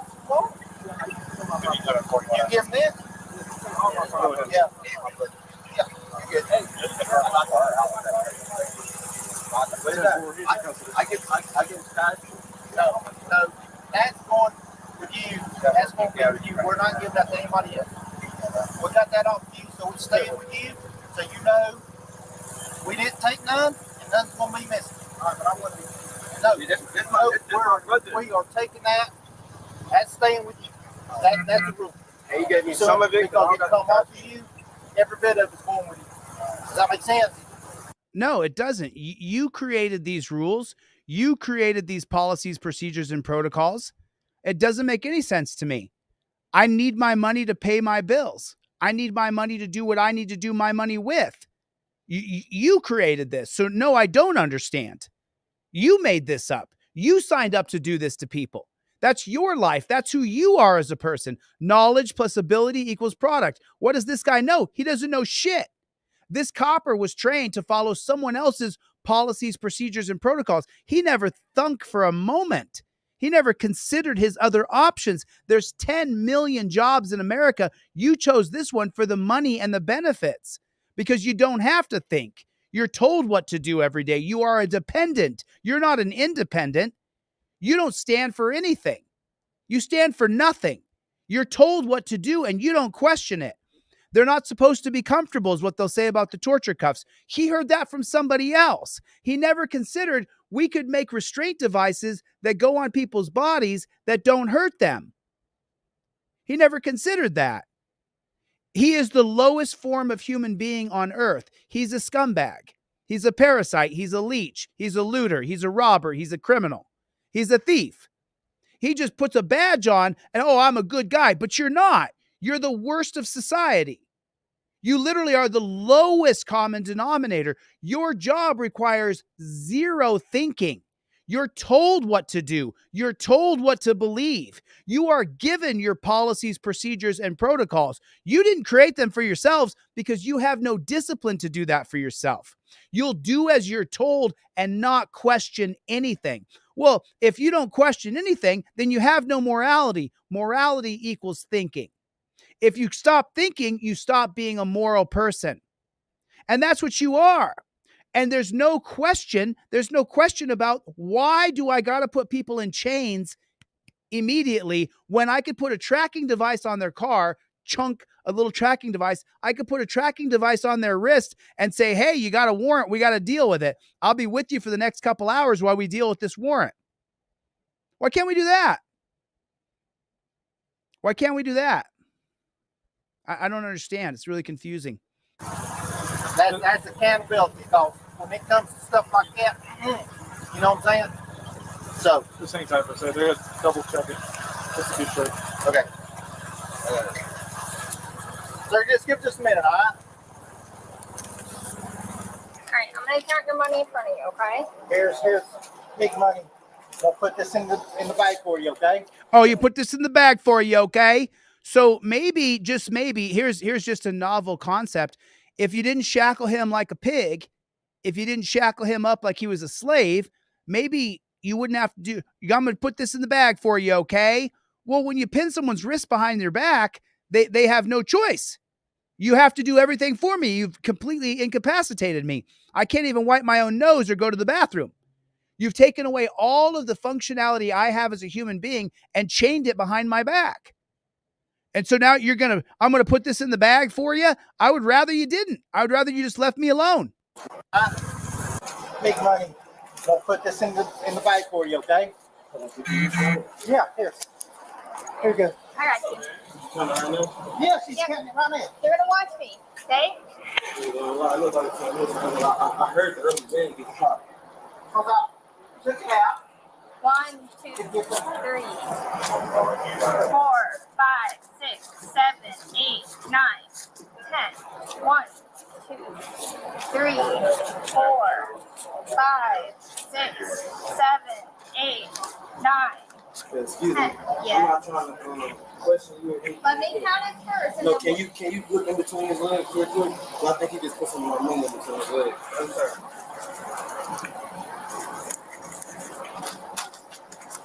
Did you hear that? Did you hear what he said? Listen. Can you look in between his legs real quick? Well, I think he just put some more money in between his legs. Yes, sir. Oh yeah. Did you hear that? Did you hear what he said? Listen. Can you look in between his legs real quick? Can you look in between his legs real quick?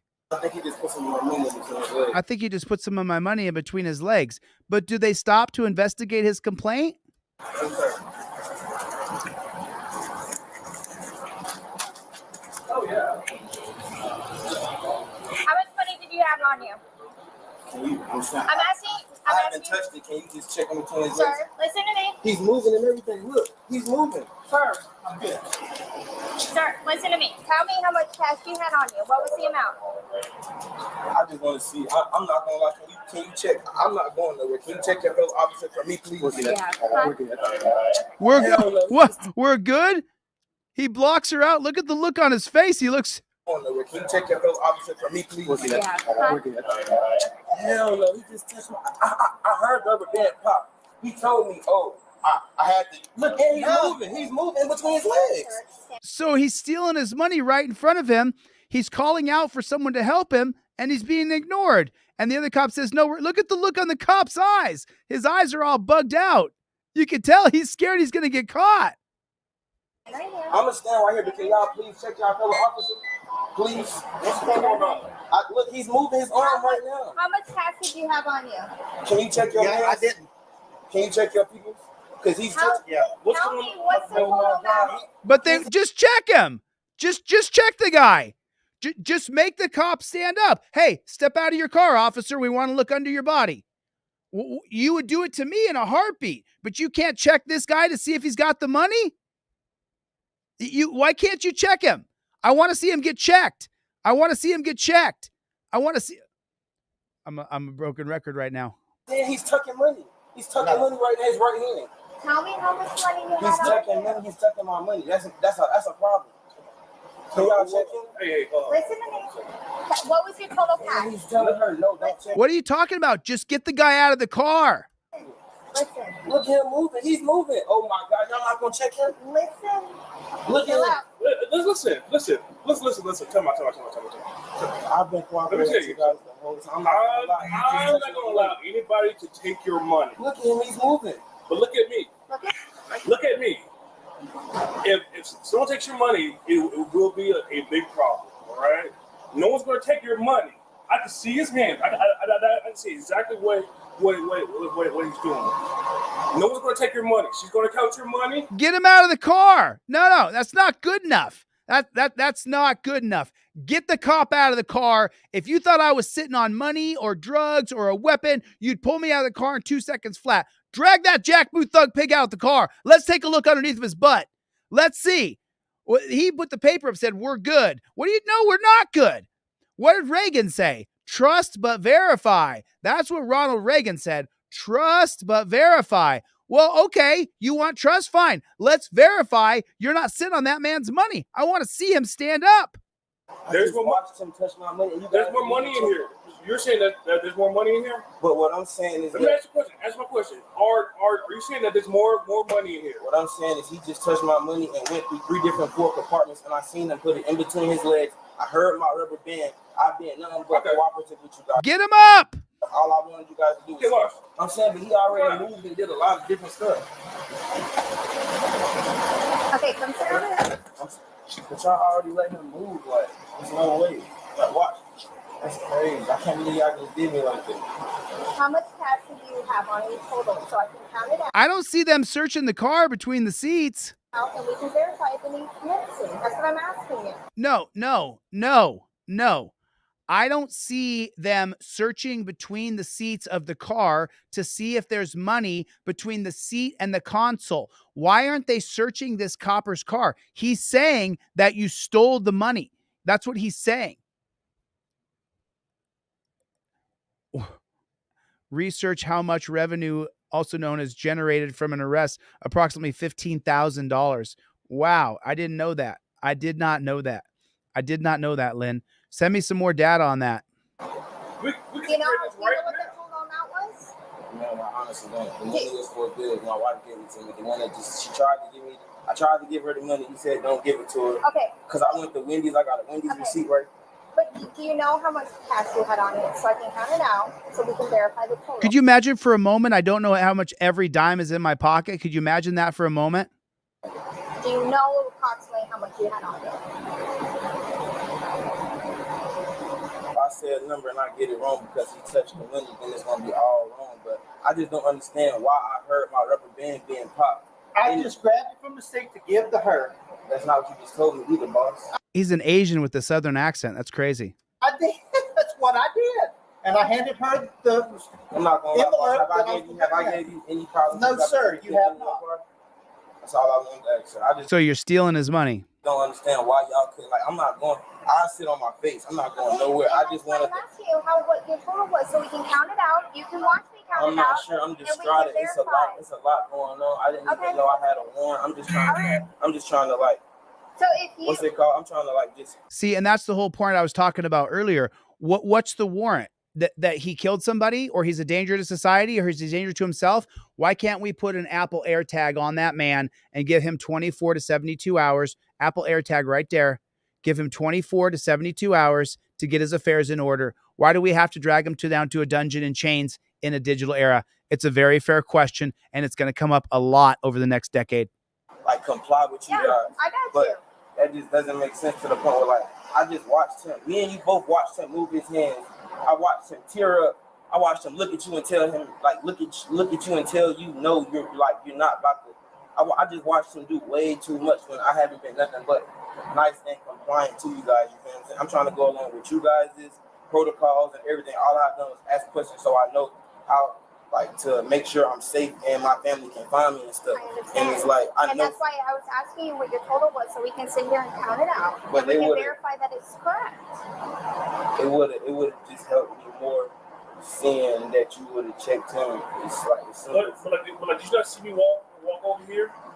I did see that, sir. But at the end of the day, none of you guys body cams is on. Like I know. Mine is on right now. But I know for a fact what I've seen and what I heard. And then when I asked him why was he like popping the rubber band on the money, he said I was just making sure something. But there's no need to make sure. You feel what I'm saying? Like that's my property. You feel what I'm saying? And I know for a fact the money was touched. But it's a million components. Yes, I did touch it when I grabbed it out of the seat. I understand. So I don't want to argue with you, Mr. Chapman. I just know what. No, sir. Okay, so what I typically do is count out everybody's money in front of them so you can see that it's accurate. The money was altered before. So when I turn it over to property, you can verify that the total we're counting Everybody say goodbye to Ryut Audits. Good to see you, Ryut. out now is the total that you're going to get back. Okay? Are you good with me doing that right now? And then you can tell me, do you have any kind of idea about how much you would say you had on you? But I'd rather you kind of first, so I just know in my head. But if you tell me afterwards that it's missing, that doesn't verify. But if you guys would stop him within if the you whole, tell me how much it was now, I can count it and we can verify if it's missing. Okay? I understand what you're saying, ma'am, and I appreciate everything. I feel like you guys don't understand what I'm saying. But it's okay. I'm not tripping. You can count it out. I just like you counting it out right now would just let me know exactly how much you took. But I'm not tripping anything. I'm not trying to cause any problems or any Miss Casperson. Miss Casperson. I'm not trying to cause any problems. I just know what I know. You know what I'm saying? I know. I heard the rubber band pop. I seen him fiddling. He did not just keep his hands up the whole time. Like no, I didn't. He didn't open the door and say, "You can search me." Look, you know what I'm saying? I heard my money. I'm a very great businessman. I just paid bills a couple days ago. You know And look at the cop guarding the window. Look at him guarding. I just know for a fact that he touched my money. And then he was adamant about not giving my money to my wife or the cameraman that was with me. You feel what I'm saying? He was just like, "No, you're gonna keep your money on you," which wasn't a problem. You feel what I'm saying? But him touching the money prior to just putting it in I've been listening the whole time. He asked for a small envelope. He didn't put the money in there then. He asked for it just doesn't make sense. But you can do your job. I'm not trying to postpone or cause a problem. I just want to see how much is missing at this point. I want to count for you so Yes, you ma'am. can see how much that you have, okay? Later, Derek. Good night, buddy.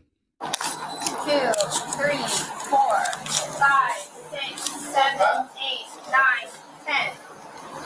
1, 2, 3, 4, 5, 6. Well, I don't understand what she thinks. Like, do you think that you counting out loud the money that the copper did give you, is that going to be, how's that going to verify or justify that the money the copper put in his pocket?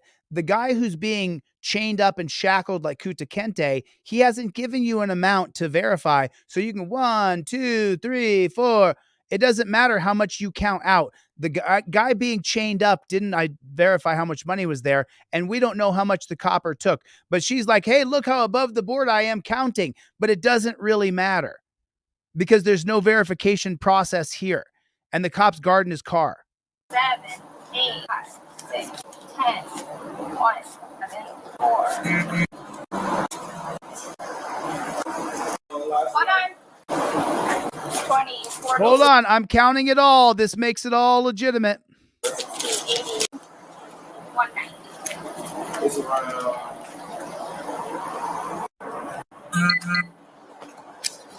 All in here. I appreciate you. What are we saying? 190, right? So I wasn't saying that you altered my money. No, I didn't say you said that, okay? All right. But I said. So, you know, while I was in jail, I read Ayn Rand's books. I read every book Ayn Rand wrote. I read every single book she wrote.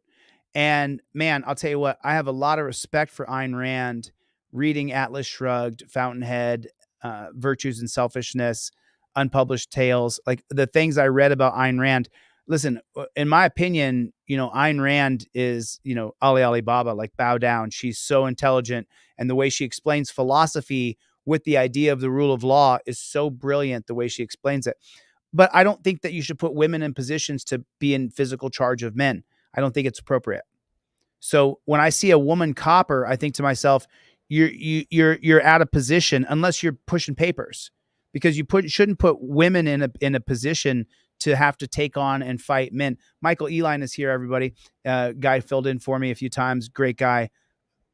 That I wanted to count it out in front of you so you can see how much is in there, because when we turn this over to the sheriff's office, it's then going to go to the marshals, that's going to go to the next sheriff's office. So this is us verifying that we're putting all your money in here. Oh, he just said you didn't, honey. He just said he took some money and put it down the side of his pants. My name on there also. Can y'all I don't know the protocol with that, but like, can y'all check y'all like his person? Because like, if anything is on him, Look, like sir. it would be in big. No, I don't. Look, I'm gonna show you right here. Look at me. Look at me. All of you guys are. You got to look in the car, bro. You stashed the money in the car that you're going to drive away in, douchebag. Kids out there, you know what I'm saying? Look, this is all I want to explain to you guys. Most of the time, when somebody know they didn't, like when somebody knows for a fact they didn't do anything, they're not gonna just, you know what I'm saying, like let you search them. And I don't have kids, you know what I'm saying? But I know how that goes because my mom did foster care. So I'm like up to par with all of that. And on top of that, if I didn't do anything, like how me and you've been talking the whole time, yes, just sir. like how me and you was talking the whole time, if I didn't do anything, I have nothing that I'm worried about. You know what I'm saying? There will be no reason for him to show me his pockets and stuff. Like I know for a fact. No, I want you to feel comfortable. I would have felt comfortable if your colleagues would have searched you at the exact time where I knew where the money was. Because I seen you kept going in between your legs, and then every time everybody put all of the attention on me, you kept moving. I don't know if it's in your door. I don't know where it's at, but just like, look, I don't even care to find the money, but how you know for a fact that I'm right. Come here. Do you mind if I move? Get him out of the way. Get him out of the way. Get him out of the way. Do you see anything? No, yeah. Look, I'm not even gonna touch it. It's blue hundreds right here. It's all the blue hundreds are right there behind that receipt. Thank you. All that's my money. He didn't have that. This is your money? Yes, I heard him crumble it up. Thank you. All that's been recorded, right? That's my money. That's my money right there. Sir, you've been watching me that whole time. I seen you take it. I seen you crumble Sir, it. Just count it. Oh, he's caught. He's caught. Dirty piggy got caught stealing money. You dirty pig. You got caught. You got caught stealing money. The pig got caught stealing his money. You are a pig. There it is right there. There it is. We got it. Pig got caught. Put in the comment section. Pig got caught. Pig got caught stealing the money.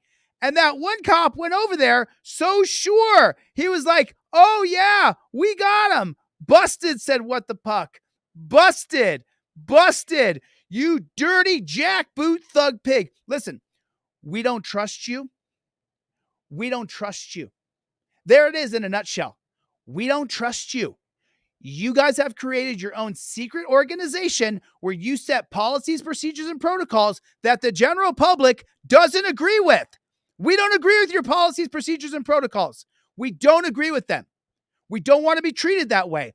And now your policy, procedure, and protocol was to confiscate the guy's money, and the cop gets caught stealing the guy's money. He calls it out. Had this one cop not been so magnanimous where he was going to be the most giving, I'm going to show you, right? No, bro, you outed your own piggy. You outed your own piggy. Okay, now watch. See, I wanted to go back right here where the cop goes, see, he's nervous. This guy here is nervous, but watch. In your door, I don't know where it's at, but just like, look, I don't even care to find the money, but how you know for a fact that I'm right. Come here. Oh, the money, but how you know for a fact that I'm right. He's looking in the door to see if you can see the money. Come here. Look how nervous this pig right here is. Come here. Do you mind if I move? Come here. I'm not telling you. Oh, no, he's blocking. He's blocking everybody out. Got in the way of the body cam and the guy who's chained up. I'm not going to call them a detainee anymore. I want you to hold me so you know that. Look how nervous this piggy is. He's got the look of nervousness in his eyes. Okay. Do you see anything? No, yeah. I'm not even going to touch it. It's blue hundreds right here. So he tried to block. Do you see anything? No, yeah. Do you see anything? No, yeah, I do. And look, this guy now knows that rush of blood's going to his head. He knows he's caught. I'm not even going to touch it. It's blue hundreds right here. It's all the blue hundreds are right there behind that receipt. Thank you. All that's my money. He didn't have that. This is your money? Yes, I heard him crumble it up. Thank you. All that's been recorded, right? That's my money. That's my money right there. Cop should have remained silent. Sir, you've been watching me that whole time. I seen you take it. I seen you crumble Sir, it. Just that is not me. If I'm right, it's going to be around $1,000 if I'm right. And like I told you, I just went to Wendy's. I seen you still. No, sir. If you don't mind, I just want to sit down so y'all don't try to say I'm resistant. I don't want to do nothing. All I know for a fact is I know what I know and I've seen it. Oh my God. Wait a minute. Just hold on 1 second. Hold the phone. Everybody, just real quick. So here's how experienced he is about being abused by cops. This is a very magical moment. Don't let this just pass you by. Pay very close attention to what you're about to see and hear right here on this video. I don't want to, sir.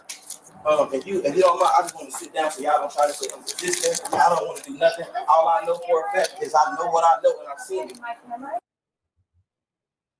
You still? No, sir. If you don't mind, I just want to sit down so y'all don't try to say I'm resistant. I don't want to do nothing. All I know for a fact is I know what I know and I've seen it. I just wanted you guys to trust me. You know what I'm saying? That's why I was just acting a little irate, but I'm perfectly fine. You know what I'm saying? I'm sorry. I wasn't trying to expose that you. That is not me, bud. Brother, I just seen you steal my money. It was no reason sir. to pop my rubber band, brother. It was no reason for me to pop my rubber band off my money. I didn't pop your rubber band off your money. I heard it. Me and you just spoke about it. You heard him agree to it when I first got it. I said, I heard him. So, but did you hear the part where he says that he's just going to go down on the ground so that they don't say he's resisting or something? Because he's just outed one of the blue line thugs for being the jackboot thug pig that he is and caught him stealing his money. So then after that, what is his natural inclination to do? His natural, taught, nurtured inclination is to go down low and squat down and completely make himself even more incapacitated than himself already with his wrists pinned behind his back. Now he has to go down to the ground and say, well, I want to make sure that you know that I'm not resisting or anything. That is gold. That lets you know the system that's been built around us. And now with social media, we can all finally circle around a video and huddle and assemble and say, look at this dog shit system. This doesn't work for the digital era today, where you can put a tracking device on someone's wrist in 2 seconds flat that they can't get off. I'm just going to lock this on your wrist. Now you can do whatever you want. You want to take off running down the road? Go ahead. You're not going to get it off. And it's rubber. You can't even stretch it. Can't get it off. It's stuck on your wrist like glue. But God forbid we do that. We got to chain people up like they're Kuta Kente. That's the whole goal. Man, this was telling. You said, "Oh, I had to do something." It's okay. It's okay. I know. I just witnessed here today. Mr. Chapman went in my money. He separated my money. He was trying to steal it, and I caught him. He put it in between his legs, and as his colleagues witnessed here today, Mr. Chapman went in my money. He separated my money. He was trying to steal it, and I caught him. He put it in between his legs, and as his colleagues approached me, he worked it towards the door. He tried to make it seem like I was lying. I'm not going anywhere. I'm in full custody of these officers. I'm being detained. I'm not going anywhere. I don't want any problem. I'm not armed. I didn't do anything wrong. I was just pulled over for a traffic stop. He just tried to steal some of my money. Okay, we're hearing you, but there's no need to say all of that. No, I was just looking at the camera. No, There's no need to point out all the facts while you're on body camera. No, that copper right there, that little pigtail, she's full of shit. What do I teach you? As you're filming, why are you grabbing me? Why are you attacking me? You heard me when that dirty jackboot thug pig Brandon Bork arrested me and I just had 4 months in jail. I said, why are you grabbing me? Okay, I'll go to your car. I'm going to your car. I narrated the entire thing as it was happening. When it's happening to you, their body cams are running. There's a small chance we'll get the body camera. You have to narrate what is happening in the scene so that we know later. You can't just say, I know that guy's stealing my money and put your head down. He's stealing my money. No. You need to be as loud and as boisterous as this gentleman was, explaining as he's chained up like Kuta Kente that this is the criminal right here, this guy right here. And you notice his whole shape shifting started. He went from the lizard he is. Of these, I seem like I was lying. I'm not Now look at him right here. You can see he's caught. Watch him. Watch his face. going anywhere. I'm in full custody.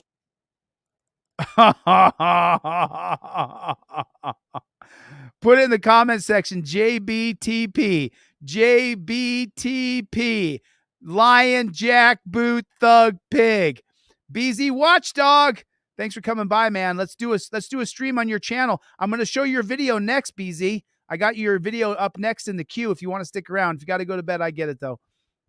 Of these officers, I'm being detained. I'm not going anywhere. I don't want any problem. I'm not armed. I didn't do anything wrong. I was just pulled over for a traffic stop. He just tried to steal some of my money.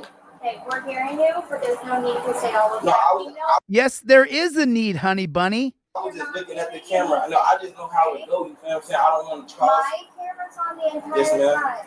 All right, Yes, so ma'am. let's take it down a notch. Yes, ma'am. I apologize. I'm We're so good sorry. here. Now he has to say he's sorry for them stealing his money because he's in the dungeon. And if you don't know, let me be the first to tell you, they can kill you in the dungeon.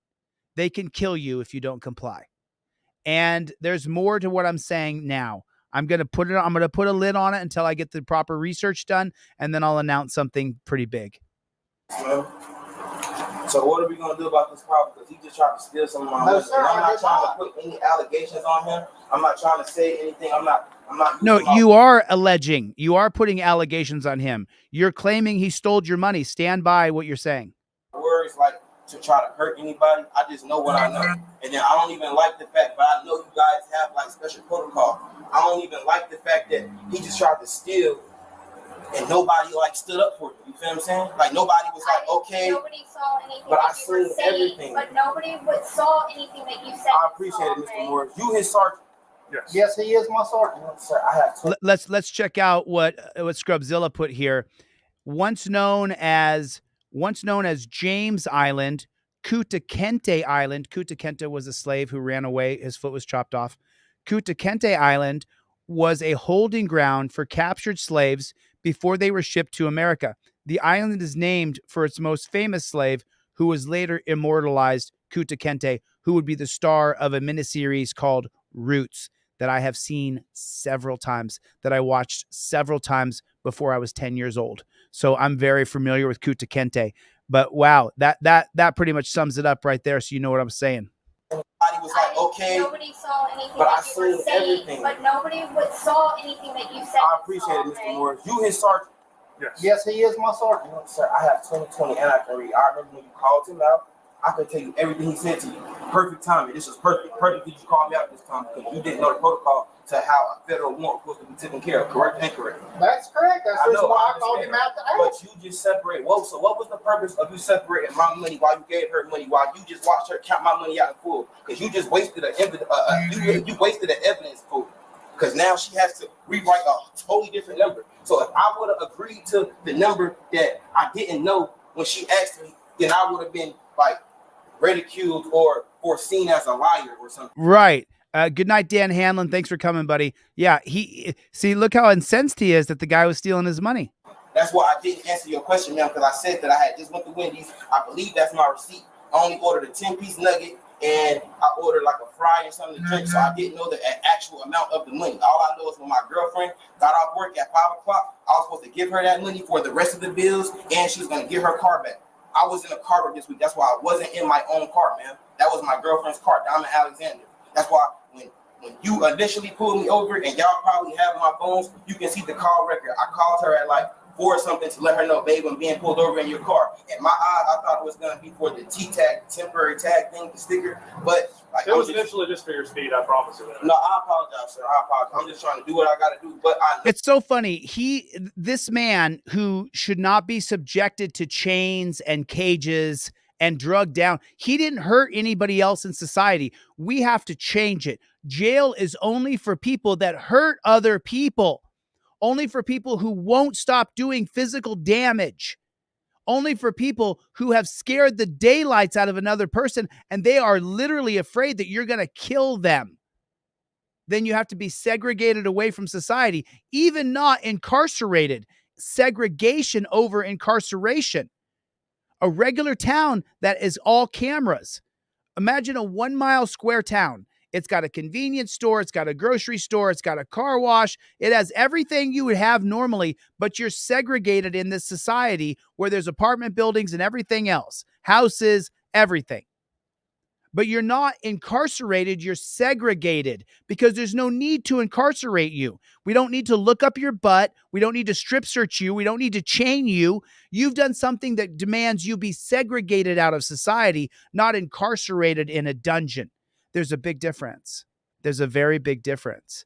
And so we're seeing now this man who's being incarcerated, he's apologizing for what? So that they don't kill him inside of the dungeon. He's afraid they're going to kill him once he gets put inside of that dungeon. know for a fact what I heard. I have 20/20 vision. I'm not a criminal. I don't do things that I'm not supposed to. I heard him tampering with that rubber band. Okay. That rubber band was on that money because my girlfriend gave me the money this morning and told me I wasn't even supposed to be in her car. I just took it because I didn't want to be Ubering around all day, and my girlfriend had a car and she was going to work. I was supposed to be picking her up off Central at her job, at her little, where she do cosmetics at. With that money, we supposed to go to the bank. And y'all, I'm pretty sure when y'all check the car, y'all see the little Chase. What's your full name? Concrete Tyree Moon. MONCRE, last name Moon. Everybody, welcome Tony. Thanks for coming, Tony. God bless you, man. Do we have all your information? Yes, sir, but I want to know what y'all gonna do about Mr. Chapman. Okay. He was just caught at work, tampering with evidence. Mr. Moon, I'm gonna do my job, all right? So I want it wrote down. I'm not gonna lie. Now, listen, Mr. Morris, I'm not gonna cut you off. Listen, there's nothing I can give you right now to tell you what I'm gonna do. But like, what I can tell you what I'm gonna do. No. Hold on a minute. What would happen to you or I? Hold on. Just put it in the chat for me. If someone said, Chille's got my money, I have a blue Wendy's receipt, and he broke the rubber band, it's in his car door. And then they said, let me take a look, and they found the wadded up, crushed up money next to a Wendy's receipt. What would happen to me next? What would be the next thing that happened to me? I'm just wondering if you guys could tell me what would happen to me next. I mean, straight to the dungeon. Straight to the dungeon. In handcuffs. Right there, i.e. Candy. In handcuffs. Right now. Immediately. What would happen to me? What would happen to me? I would be on the floor in the stress position where I have to lay bellied out, where I have to give people exposure to the back of my neck. I'd be in jail, says April. In 2 seconds flat. He stole my money. He crushed it up and put it in the door, or it's between the seats. They open the door. They find the money. I would be in the dungeon. Now, it wouldn't even be a delay. Arrested. Bree said arrested, 2 seconds flat. I mean, anybody disagree? Bleeding. Andrea Gray said I'd be bleeding. Love Win said I would get punched. Because if I put my hands up to say, no, no, no, they might punch me, then put me in the torture cuffs. And Little Monkey loves what you said, Tony. Loves you, Tony. Thanks for joining. I appreciate it, man. We don't stop. Put it in the chat. We don't stop. We're going to watch BZ Watchdog's video next. Everybody welcome Snow 2020. Thanks for becoming a member, Snow. I appreciate it, man. Thank you so much. Every little bit helps.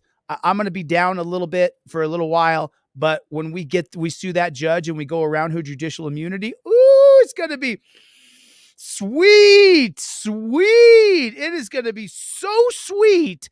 I mean, listen, for the judge, Ann Zimmerman, that woman out there who put me in that dungeon, I forgive her completely. I forgive you, Ann. If Ann Zimmerman, if one of her friends sees this video, I forgive you, Ann, for what you did to me. You're going to have to pay, though.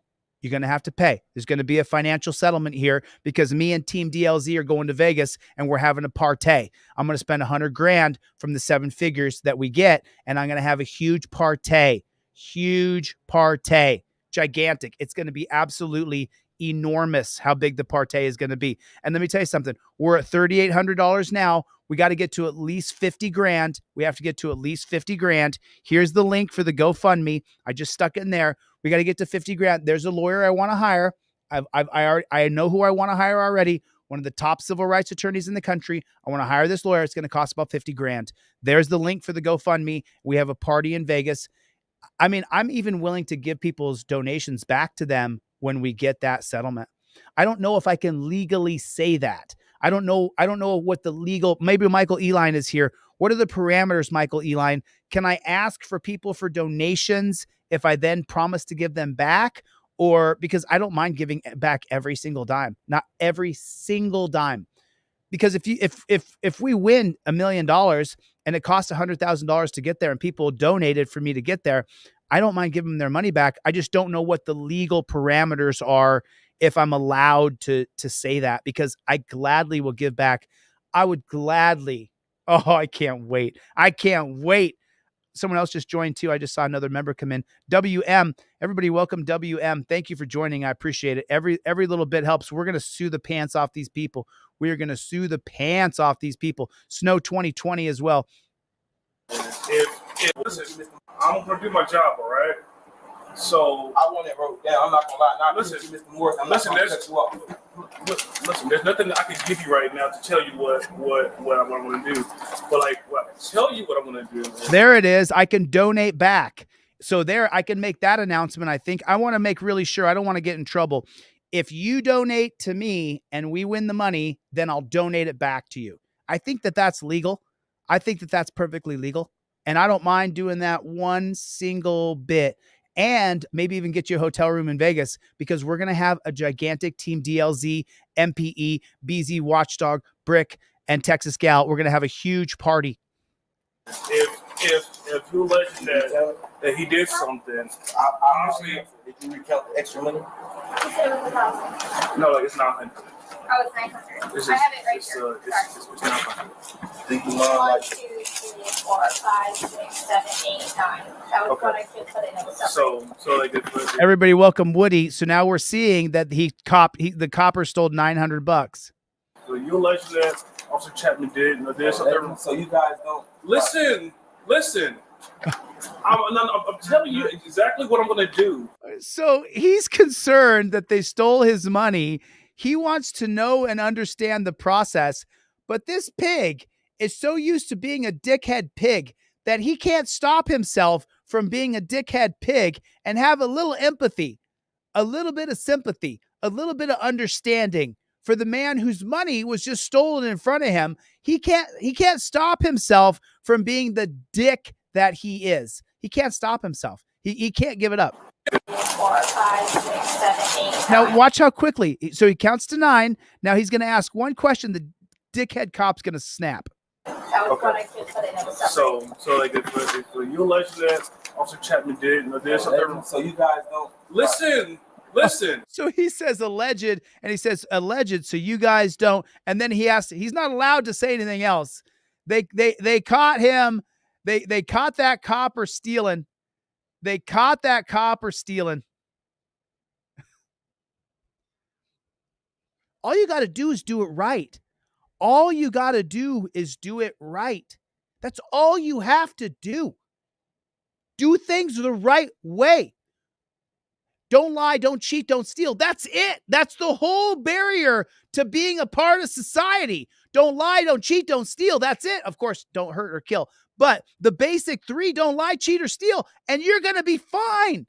Most of the time, you're going to be okay. What happened to me?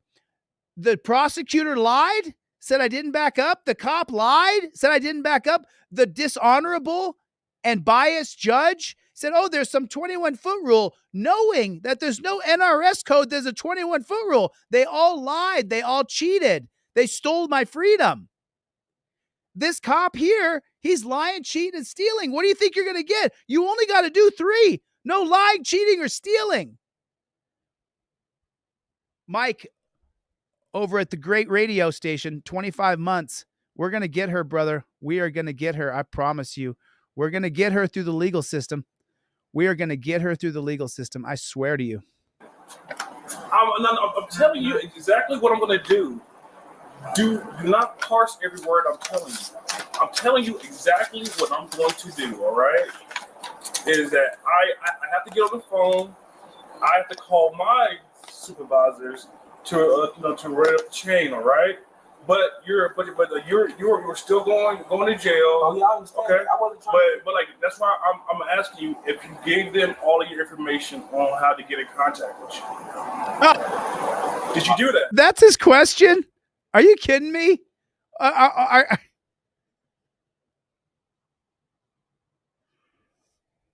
Honestly, this is embarrassing.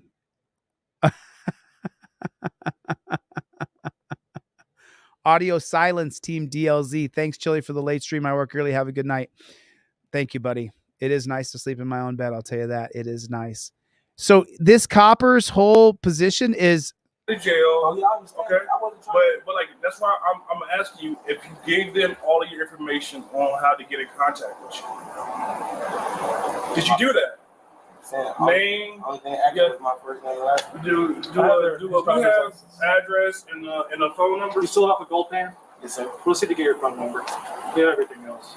You can take my girlfriend's number. oh my God. As if I mean, yeah, I saw that. He's got his own little method. And my mom number too. So what's your girlfriend's name? What's your mom's name?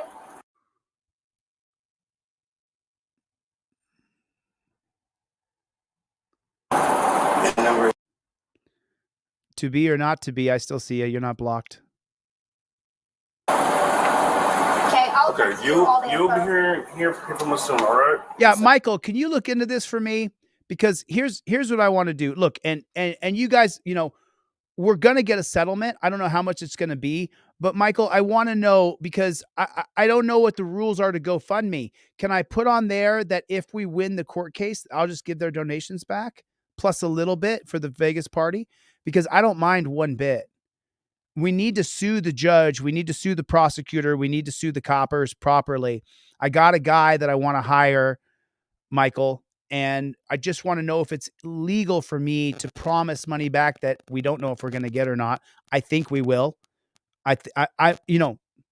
We are talking about the American legal system here. So I'm talking maybe it's at least better than 50-50, but I would like to be able to give the people's money back. That would be absolutely great. That would be absolutely amazing. Michael Carter said, I believe you can give someone up to $10,000 a year without getting in trouble. I just want to, for each little donation of $5, $20, $50, whatever it is, $100, I want to be able to give that money back to people. Yeah, they only want arrests. Yeah. So anyway, something to think about. Do you have a piece of paper on you? Yeah. Or just for to put in my property. I would like exactly, Deep Fryer. Exactly. I don't want to make empty promises because we could lose, but I want to have enough funds to hire this badass attorney that I want to hire. I just want to make sure that we do it properly. Don't lie, don't cheat, don't steal. And if you do those 3 things, then you should be fine, because the truth always comes out, and you just tell people the truth. We did the case. We hired this attorney. Here's how much we paid him. We lost. We won. Here's the, you know what I mean? Just do it above board. If you don't lie, cheat, or steal, man, your life goes so much better. Just avoid lying, cheating, and stealing. Don't even lie that you're in the car. If someone says, hey, are you here yet? And you say, I'm in the car. I'm almost at the stoplight, but you're in the bathroom doing your hair. Just tell them, I'm not in the car yet, but I'm going to be in the car in a second. Just omit it from your life. Even little tiny white lies that you told that you were used to telling, stop telling them. Just tell the truth, even if it's hard. If you think you're not going to be accepted or you're nervous, just don't say anything. It's better not to say anything than to spout a lie out of your mouth. It's just better. Trust me, man. I've been down the road, and this is my experience. It's better if you don't lie, cheat, or steal. You can write down Sergeant Moore's name. I would like for you to write down Mr. Lack's name. I would like for you to write down your name and Mr. Chapman's name. Right, and it's not like I just don't want to forget it. You Let me finish searching you. Yes, ma'am. I have to get you in my car. Okay? My information is also on the citation. I appreciate it, sir.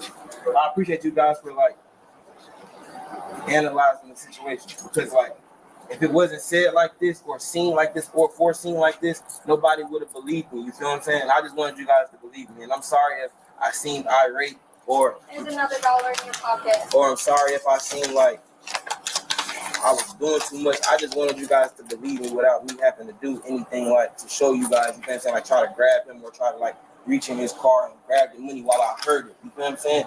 And I know it was a lot going on. Yes, ma'am. Where's the cop in cuffs? Why isn't the cop in cuffs? This cop right here on the far left of the screen. Yeah, they'll do that again at the at intake. Yes, ma'am.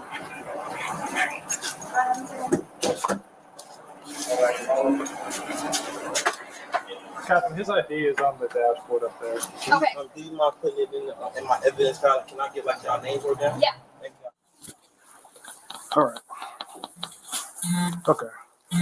So like this is what's going to happen, all right? We have people coming in. Obviously, they have to talk to you, all right? So, I want to hold on to your weapon right quick, okay? Yep. Go ahead. Just take the whole holster off. It's one of them. QLS. I got it.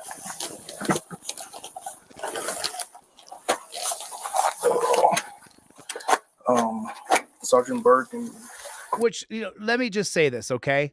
Let me just say this. Why does he have to be disarmed? I don't like cops. You guys know that. I don't trust cops. We know that. Put a 1 in the chat if you don't trust cops. Put a 1 in the chat if you don't like cops, okay? The man stole some money. He didn't kill anybody. He didn't threaten to kill anybody. He never threatened to shoot anybody. He never threatened anybody at all whatsoever, other than putting chains on people, which is completely immoral. But why does he need to be disarmed? Why do you have to take his... I don't... If he's going to go ballistic and kill himself or kill others, he's going to do it anyway. But you take his gun away from him because he stole something? There's plenty of people who do criminal stuff that don't ever hurt another person. I don't understand why. I'm not on the side of the cop. I think you guys can agree with me, right? You don't think I'm on the side of the copper. You don't think I am. I'm on the side of justice and liberty and truth and transparency. That's the side I'm on. This copper is a criminal. He's the thief. But he's not a murderer maybe I'm speaking, maybe I'm screaming into the abyss here. I don't know. But it doesn't seem to me that his gun needs to be stripped away right now. It just doesn't make any sense to me how we're treated so poorly. one of the detectives will come and speak to you, all right? So just chill out, relax. Do you need anything?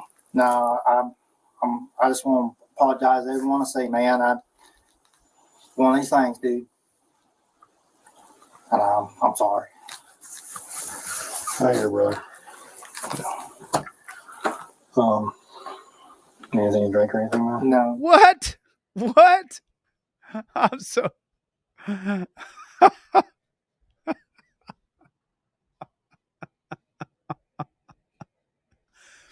When the dirty copper Brendan Bork and that thug Jesse Sandoval had me in torture cuffs, my mouth, the wind was blowing 25, 30 miles an hour. So the wind was chapping my face. My mouth was dry because they're threatening to shoot me with tasers. They got my arms behind my back. My lips are white from being so chapped.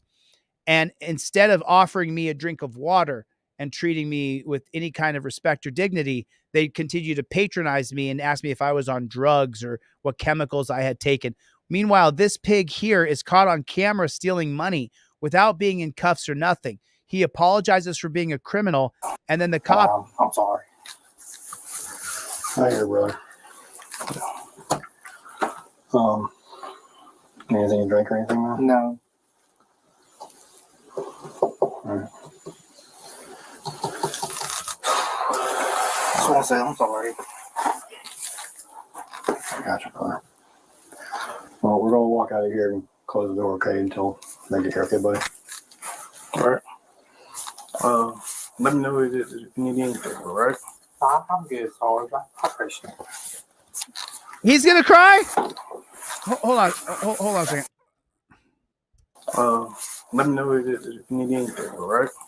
I'm good, sorry. I appreciate it. He sounds like he's going to cry? Wait a second. Charlotte Mecklenburg Police Department? Is that CMPD? Is that Charlotte Mecklenburg? Is this where my buddy Alan Hubbs lives? So I'm just so confused here. He's going to cry? He's going to cry? He arrested a guy, put him in chains, took his money away from him, said, no, we're just going to inventory it so you get all your money back. He stole the money, then denied stealing the money, tried to block the car so they couldn't look in there. One of these guards decided, oh, no, he couldn't have done it. So he went over and opened the door. They found the money, and now he's going to be doing the crying? This guy's crying? He's crying?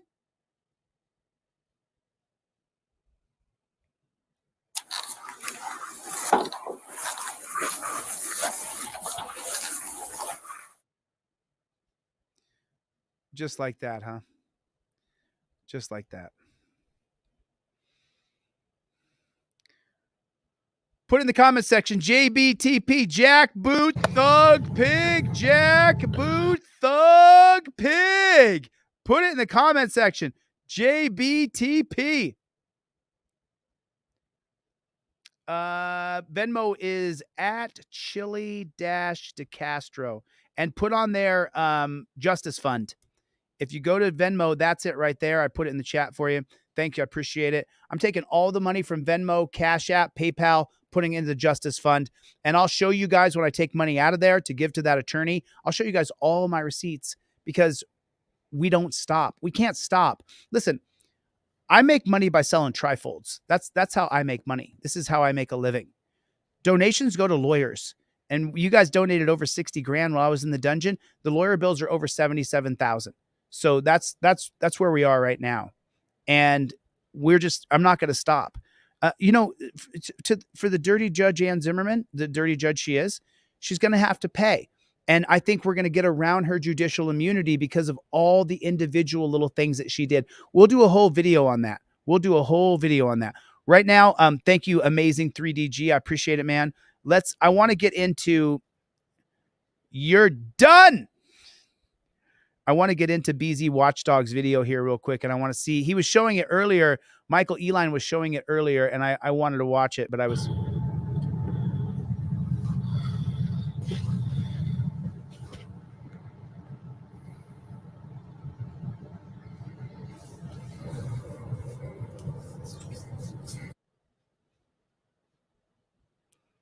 He gets into a pretty heavy back and forth with these coppers. Stealing your hard-earned money today. Annoyed. But there's a point where you have a back and forth with the coppers, and that's what I'm trying to do. Maybe they went. But, yeah, guys, I've got about, I think based on the length of the body cam footage of the last time I got a couple footage and pirate of the day, north side at about the Fort Worth area, between Maine and Jacksboro Highway, on north side at about the 1000 block. We got the first Spaceball of the day, Evil Knievel over here, road pirate of the day, stealing this poor guy's hard-earned money.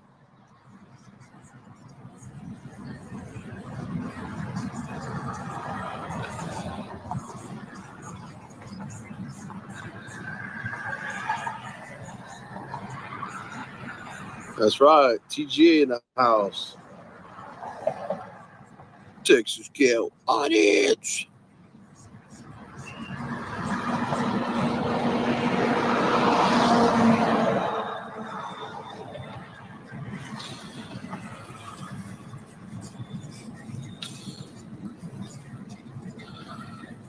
Too bad I didn't have a Trans Am. I'd roll up right now and be like whistling and flipping him off and burning out my tires like Smokey and the Bandit.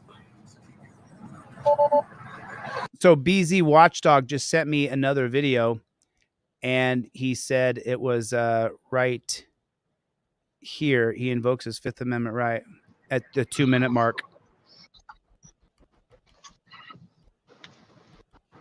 What's going on, guys? What's up, BZ? Well, I found this little Dickens back here hiding with little back here. Found him hiding in the corner while I was looking for Chuck. And this guy back here had a truck lit up. So just trying to figure out what he was doing. That's right, little fella. He was trying to see what I was doing because I came over here. Watching the watchers. That's right. That's right. Come next to me. Come ask me for ID. Come ask me for ID. I hope you pull out your cop card. Oh, he turned his lights on too.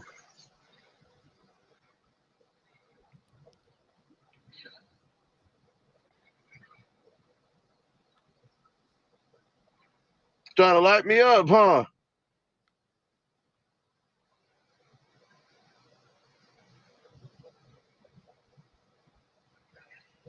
You know, it's called prior restraint.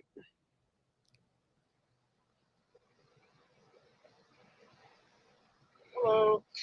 I'm going to go ahead and invoke my Fifth Amendment right to remain silent. There it is right there. There it is right there. Hello. I'm going to go ahead and invoke my Fifth Amendment right to remain silent, my Fourth Amendment, my First Amendment right to film you.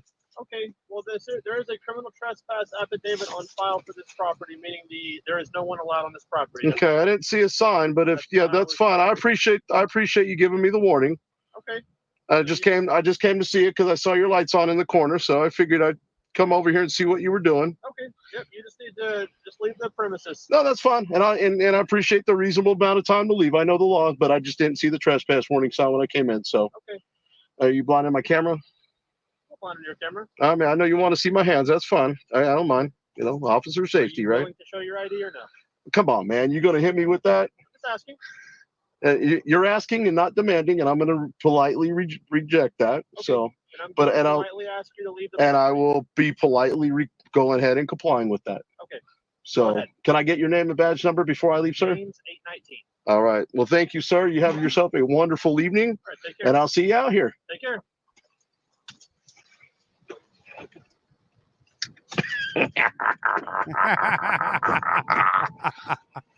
That's how you do it.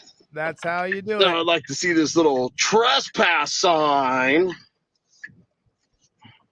as he blinded me with a freaking flashlight.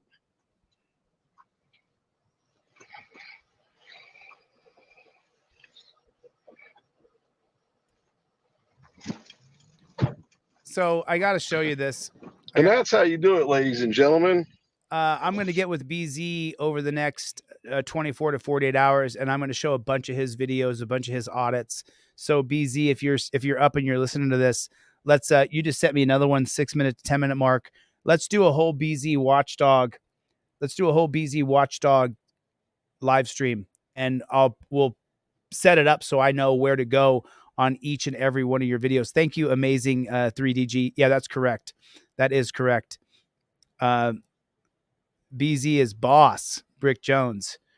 Amazing 3D. Right on. Invoke 541. Dave Hall. Nailed it. Hey, Dave, how's the IF going? How's the intermittent fasting going? I want to show you guys something, though, that I just saw. Someone just sent this to me. And okay, so that's as much as I can show. There's as much of this video as I mean, maybe I could show a little more. I mean, I don't know, but how about this? I can just show you like this. There it is. He's holding so he's holding the guy and punching him in the face. He grabs the top of his head and he's punching him in the face. There's a fist to the face again. He's just punching this guy in the face over and over and over and over again. He punches him like 10 times. What? You're covered in blood. Get in the car. I got covered in blood. Get in the car. Cover you off blood. Get in. Want the wagon? Nope. We want to see the blood. Show me the blood. Get in the car. Shut the up, you little punk. Get in. Perfect, bro. You nailed it. Disorderly, disturbing, civil rights violation. What else we got? Civil rights? Yeah, I know. Get in the car! Get in the car! Get in! I can get in the car. You spit. Knocking on an AD charge. Can I get in the car, dude? Like, come on, dude. Can I get in the car? Get your in there. Car with that motherfucker. Can I get in the car? Punch, punch, punch, punch, punch. Those are hammer fists too. Those aren't just regular punches. Those are hammer fists. And so if you guys don't know the difference between a fist punch is like this. I'm going to punch you like this. A hammer punch, I'm using my back and my arm. I'm hammer punching down like this, like I'm a hammer. It's a much harder punch than a regular punch like this. You got your triceps and part of your back and scapula. And if you do a twisting motion, that's what adds the torque to really laying some leather on somebody. But if you want to really hurt somebody when they're down or they're indefensible, you want to hammer punch them. If you you're not going to punch someone like this in a fight with a hammer punch. You hammer punch someone when they're already incapacitated. Then you punch them straight down, coming north to south. See, my hammer fist comes up here and comes down. He's hammer fisting him in the face right here over and over and over again. So let me just try to, yeah, right there. That looked like that's a regular fist to the face there. Look at that. Punched him again. Punched him a bunch of times. So it grabs him by the head there. Now here comes the punches. And I got to go 1 second at a time. So there's the first hammer punch to the head. And here's the 6 second pulled back. Here's the 7 second. Here's the 8 second. So this guy's just getting brutalized, just getting punched over and over and over again. And so there's a good news to this story. Sentenced to 2 years of supervised release, first 6 months of house arrest. So the cop didn't get in trouble. Okay, so that's what this says here. He punched a handcuffed man 13 times in the face, sentenced to 2 years of supervised release. Well, you know, it's funny because there were so many people who were in the dungeon for all kinds of crimes. One person had a DUI, hit somebody in the car and hurt them, and they got 30 days in jail. I was in jail for filming a cop for 114 days. This copper actually beat someone's face in as they were chained up, and he got house arrest. You see? Do you see how the system is working? The system is working for is working for the way that they want it to work against us, but they don't want it to work against them. because this cop, I mean, you guys just saw it. Let me show you a couple more moments of this. I mean, maybe I should just show it. You know what I mean? It's a demonetized. They always want to demonetize me anyway. Attacking on an AV judge. Can I get in the car, dude? Like, come on, dude. Can I get in the car? Get your in the car with that motherfucker. Can I get in the car?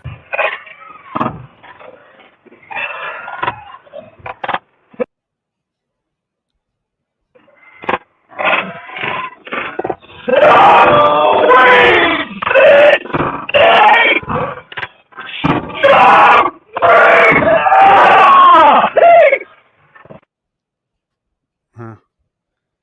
Well, there that is. They're just. I mean, how is that not a jailable offense? You can put me in jail for filming a cop. They put me in jail for filming a cop. A cop can beat someone's face in as they're chained up with their arms behind their back, but that's house arrest. Oh, what a load of shit. What a load of poop in your pants. What a load of poop in your pants. Take that poop out of your pants and wipe it all over your face. You're a moron, you dirty jackboot thug pig. This guy should be in jail. He should be in jail for what he did. There's no way in the world that should be allowed to stand. That's the worst thing I think I've seen in so long. It's unbelievable. They put me in jail for filming a cop. That cop beat a guy's face in, hammer punched his face. It's just so hard for me to understand how I could be put in jail for literally months on end. But a cop who we catch on camera beating somebody's head in, that guy doesn't deserve to be put in jail. It's just so confusing to me. How is it that I can be thrown in jail?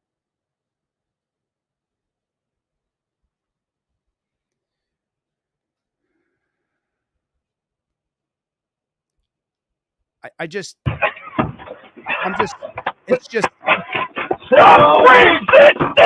mean, the level of violence that this cop did to this guy, but yet they put me in jail for filming a cop. That is just absolutely incredible. That is so unbelievable. It's just so, I'm just so disappointed. On January 8, 2024, an officer conducted a traffic stop on a vehicle for various non-moving violations in Oak Lawn, Illinois. These violations included driving without front and rear license plates, illegal headlights, and illegal window tints.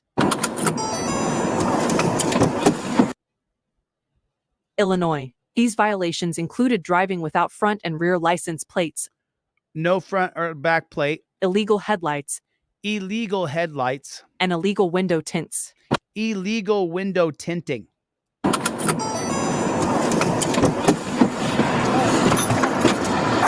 No, it's a traffic stop. Turn your car. I don't care. What you stopping for? Because I don't got no plate. I just bought the time. Tints are illegal. Okay, it don't matter. It does. Move out the way. Turn off your car. Turn off your car. Stay right there. Turn off your car. I'm not finna turn it. What do you want? This is a traffic stop. Turn off your car. And my motherfucking car overheating. I see that. You got your driver's license, insurance, please. Yeah. What do you want, bro? This is a traffic stop. I'm pulling you over for your tints. I don't know, bro. I'm on 95th and I'm on 87th. And what is this? Can I have your driver's license, please? I'm on 87th and Cicero. Can I have your driver's license, please? My motherfucking car overheating. Okay. Can I have your driver's license, please? Here, what station you in? So there it is right there, and I think I almost sound like a broken record, but I can get you guys a trifold. If you don't have the money, I can get you one. I can get you one digitally. I can mail you a hard copy one. You got to have a trifold in your car that you go step by step. You invoke your Fifth Amendment right. but this bad chicken right here is what I can't do for you. You've got to have your license, registration, and proof of insurance put together on a laminated card. Now, this is only a photocopy of Denzel Washington's fake California driver's license. Obviously, I'm not Denzel Washington. And then a current of your copy registration. And then you want to have your proof of insurance on your laminated card. Everything goes inside of your trifold. And then you take this fancy broccoli wad rubber band that I put in your envelope and you put it above your visor. Everything goes like this. Then when the cop comes up without you having to really have much interaction with him, you immediately just want to slide out your documents and give them to him. So that way you don't have to deal with the pig, because that's what most of them are. Most of them are bad people. Most of them are bad people who want to hurt you, punch you in the face, and then get house arrest for it. I mean, we just saw that. So I can't do this for you, though. You have to do this for yourself. You got to get this done. Don't stop. Don't open my motherfucking door. Take your hand out of your pocket and give me a driver's license. Here. Door stays open. Yeah, hurry up. I'm on 97 what? What is this? Hurry up and do what you finna do. Central 311. Can I get another unit, please? I also got a file for you. Yeah, these motherfuckers always fucking with me. Always. Do you have insurance? Yeah, I got insurance. Can I see it, please? Yeah, they steady fucking with me. Temple. I don't know. He ain't following me for shit. I was on 87 Central. This motherfucker ain't go past where he's supposed to go past. Do you have insurance, sir? Yeah, I got insurance. I told you I had insurance. Can I see it? I'm asking you to see it. You're Yeah, not I'm finna pull it up for you right now. Okay. Well, if you answer me, I don't have to keep asking the Okay, question. then don't answer me no more. There you go, right there. Here, don't grab my phone. Look at it. I can't see it. Okay, it don't matter. Look at it. You can see it right here. Okay. Look at it. I'll Don't just grab write my you. phone. I'll just write you a ticket. No, you're not gonna write me shit. Here, look at it. Stay inside the car. Look at it. You're not gonna write me shit. Give me my motherfucking phone. You're not gonna write me shit. This isn't to this car. So that's a snatching. And I believe Michael Eline can give you the law on that, or maybe Cat Law can. You're not allowed to snatch someone's phone out of your hand. That's assault. I think it's called snatching. I haven't had a chance to research this. Michael and I talked about it when I was in the dungeon when he came to visit me. You can't snatch it out. Do you actually have to give them docs, or can you just present them, aka hold them up at the window and he can get the information from there? I choose to have my stuff all ready to go. A photocopy of my driver's license front and back, and a photocopy of my registration and my proof of insurance. I choose to have this done like this so that way all I have to focus on next is the camera work.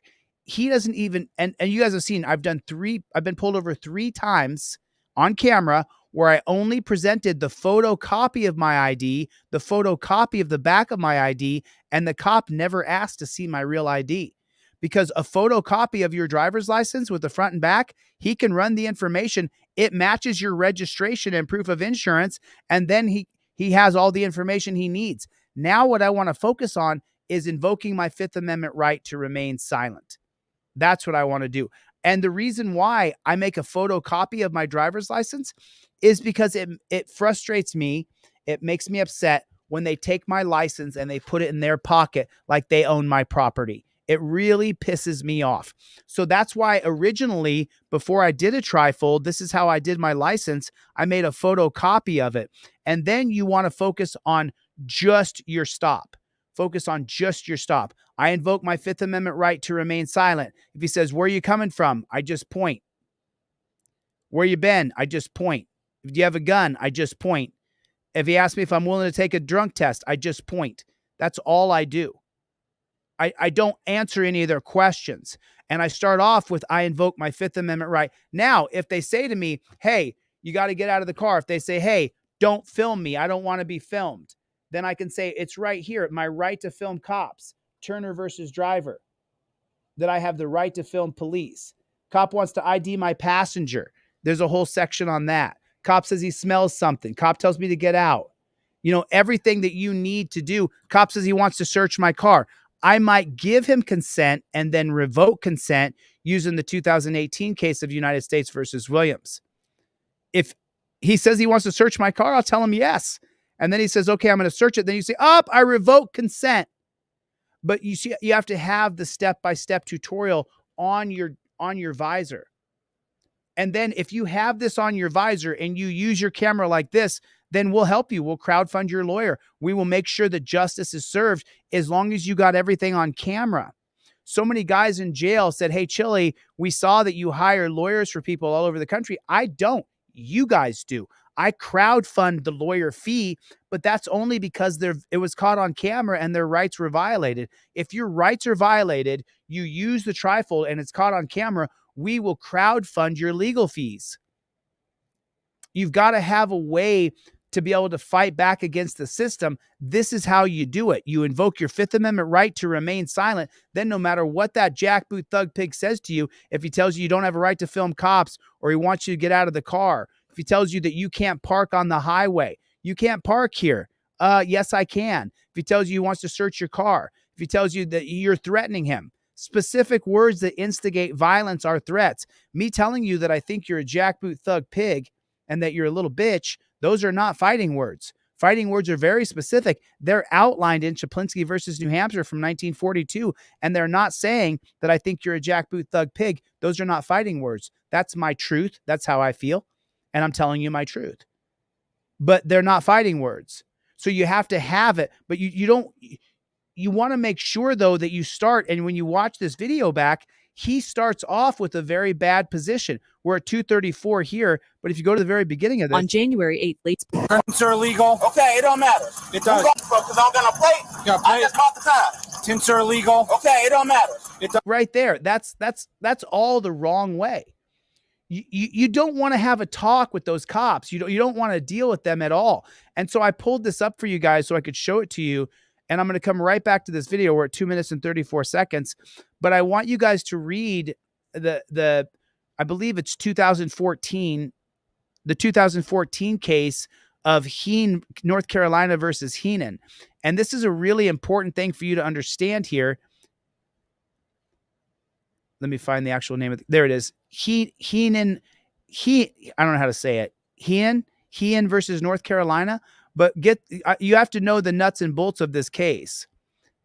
On April 29th, 2010, Sergeant Darius of the Sur County Sheriff's Department observed minor Javier Vasquez driving on the I-77 with a broken taillight. Darius was pulled over by a vehicle. He noticed another man, Nicholas Heen, lying under a blanket in the back seat. Darius spoke with the two men, felt that their stories didn't match up. Right there. Do you see what happened? He spoke with the two men and didn't feel like their stories matched up. Why are you talking to the cops? You've already invoked your Fifth Amendment right to remain silent. You don't talk to coppers. Put a 1 in the chat if the cops are trying to arrest you. Put a 1 in the chat if the cops are trying to find discrepancies in your story. That's what they're trying to do. He was concerned that Heenan had not gotten up from the back seat. Darius asked for permission to search the vehicle. Heen agreed, and Darius found a bag of chemicals, 54.2 grams. A grand jury indicted Heenan for 2 counts of trafficking. Heen filed a motion to suppress the evidence discovered during the search of his vehicle, and the court trial denied the motion. The North Carolina Court of Appeals reversed the trial court, and held that the traffic stop was not objectively reasonable because North Carolina law only requires 1 working brake light. The North Carolina Supreme Court reversed and held that the officer's mistake of the law is reasonable. The North Carolina Supreme Court reversed and held that when an officer's mistake of the law is reasonable, it may give rise to reasonable suspicion required for a traffic stop of a vehicle under the Fourth Amendment. This comes from Terry versus Ohio. So Heen versus North Carolina is an extension of Terry versus Ohio. The North Carolina Supreme Court sent the case back to the State Court of Appeals. The North Carolina Court of Appeals found no error in the trial court's judgment. A dissenting judge, however, stated that North Carolina Supreme Court ruling created fundamental unfairness because it held citizens to the traditional rule that ignorance of the law is no excuse. So what does it do? while allowing police to be ignorant of the law based on this dissent. Heen again appealed to the North Carolina Supreme Court, which rejected it. So the United States Supreme Court took up the decision. And here's the constitutional question. Remember, every single time you're going to go to the Supreme Court, you're going to have a constitutional question that these 9 unappointed monarchs who you know nothing about. I mean, put a 1 in the chat if you can't name the current 9 Supreme Court justices. Put a 1 in the chat if you can't name the ones from 20 years ago. You have no idea who they are. Of course you don't. No one does. I know a little bit. I've learned myself. Does a police officer's mistake of the law provide the individualized reasonable suspicion that the Fourth Amendment requires to justify a stop? Yes, it does. Do you understand that? So does a police officer's mistake of the law, can they make a mistake and still provide reasonable suspicion? But this sentence is an oxymoron, because the Fourth Amendment does not require reasonable suspicion. It requires probable cause. Terry versus Ohio is written into the constitutional question. That's crazy. That's crazy. So yes, they can make a mistake. The court held that the search or seizure is reasonable under the Fourth Amendment when an officer has made a reasonable factual or legal mistake, because the Fourth Amendment's jurisprudence turns to the question of reasonableness. No, it doesn't. The Fourth Amendment never did. The unelected Supreme Court did in 1968. It's not a question of reasonableness. Probable cause is the reasonable.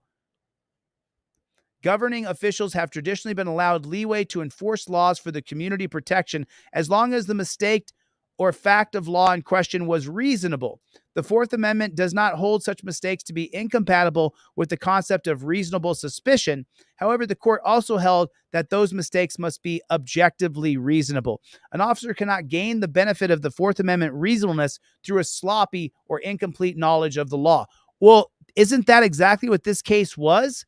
The law in North Carolina clearly states that you can have 1 taillight. So then wouldn't this be the definition? AMG Stealth gifted 20 memberships. Thank you, AMG. I appreciate you. God bless you. Thank you. So you can't get it through sloppy or incomplete knowledge of the law, but isn't the idea that if you don't know the law of North Carolina and you're a law enforcer there? In her concurring opinion, the liberal justice, who's supposed to be on the side of freedom and liberty, emphasized that the majority opinion was limited to when the mistake of law is in question is an objectively reasonable one. Elena Kagan also wrote that the test to determine whether an officer made an objectively reasonable mistake is much more stringent than one to determine whether a government official is entitled to qualified immunity. Justice Ruth Bader Ginsburg joined in the concurring opinion. Justice Sonia Sotomayor wrote a dissenting opinion. And just so you guys know, I hate to tell you this, but it is 100% the truth.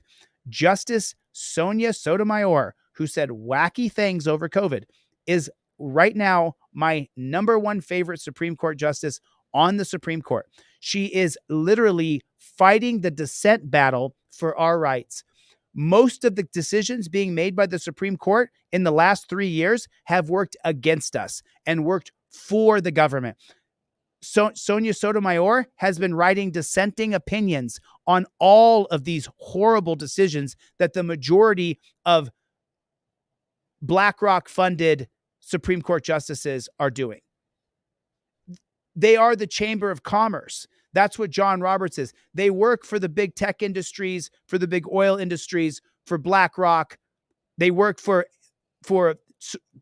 Core Civic. They work for the Geo Group.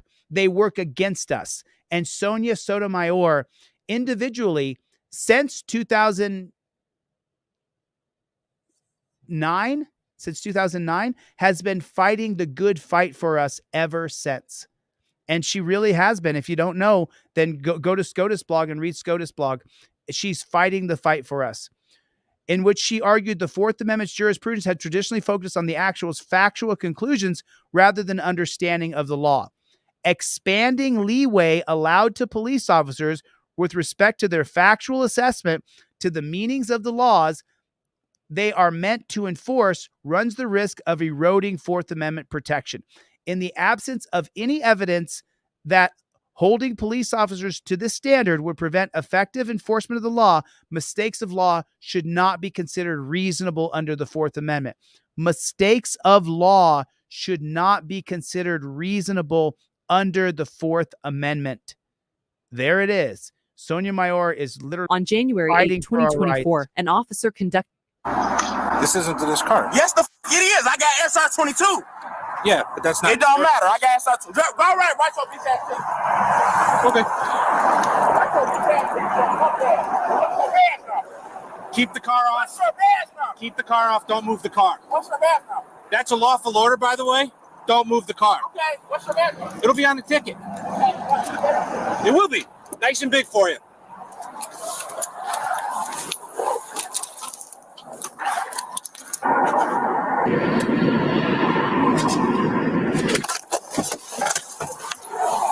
Stay in the car, man. You said what? Stay in the car. And look at the level of ridiculous authoritarianism we have come to. Why don't here's a great idea for any entrepreneur out there. Design a locking wristband that has an Apple AirTag on it for digital detainment. There it is right there. An Apple AirTag on a locking wristband where you put it on someone's wrist and they can't get it off. Imagine that. Imagine that. Then you don't have to run around trying to control everybody's motion. You can't get out of the car. Why is that? You look at this guy. He's not in shape enough to run away. He's going to make it 100 yards before he gasses out. What are you doing? I'm writing you tickets. You're For staying what? in the What car. are you writing me tickets for? I'll explain to you when I give them to you. Get in the car. Get my license. Get in the car. You're about to be arrested. I'm about to be arrested for what? Obstructing. And I'm going to tow your car. Obstructing for what? You're disobeying a lawful order. Stay in the car. Bro, I'm not disobeying shit. Did I just give you a lawful order? You ain't give me a lawful shit. Stay in the car. Hold on. Let me hold on. Sure. Hold on. What can I do for you? You're prolonging the traffic stop because while I'm out here talking with you, I can't write the ticket. Hurry the fuck up and write my ticket so I can go. Then stay in My the car. car's finna overheat. Let me the fuck go. Hurry up. Then stay in the car.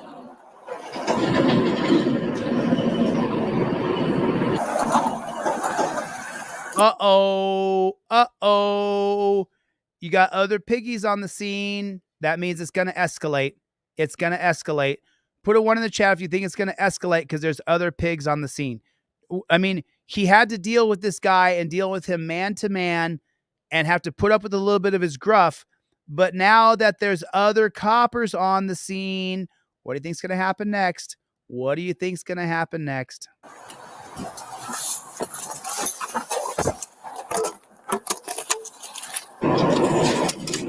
This punk ass don't got shit going on. Hurry the fuck up. He's a little upset. Yeah, it's all right. So I've already told him don't move his car. If he moves his car, he's being arrested because he was trying to tell them to move and back his car up. I told him if he gets out of his car again, he's being arrested because I've already given him a lawful order to stay inside the car. He's getting more angry because I'm not. So he probably would have taken off on me if his car wasn't overheating. All of his windows tinted? Oh, very much so. Got no His car tinted, his windows are tinted. Oh, yeah, we got him on that. on the car either. Second. He's got no plates on the car.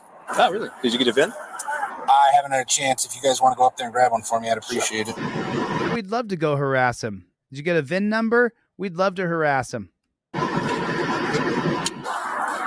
Hey, sir. Do you have any registration for the vehicle? You said what? Do you have any registration for the vehicle? I just bought it the other day. He already know that. Okay. Can you unblock your VIN? Okay, you can see that. You see that dead ass frog right there? Can I unbuck a dead ass frog? You can move it if you want. I can't move that. Okay, can you open your door so I can see the VIN on the door? Go ahead. That's all you finna see is my VIN. Is it on this side or No, is it's it on right this side? there. It's right there. Oh, look at that. Perfect.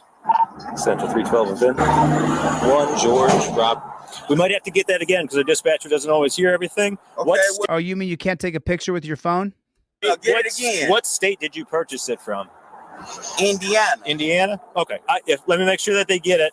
Central 312. You try that at Indiana. If it doesn't come back, we'll meet all 50. All right, we'll come back up to you in a minute. The 10th felony. He was on the phone with somebody. the tent felony. Telling him where he was at, so Okay. someone else might be showing up. I don't know.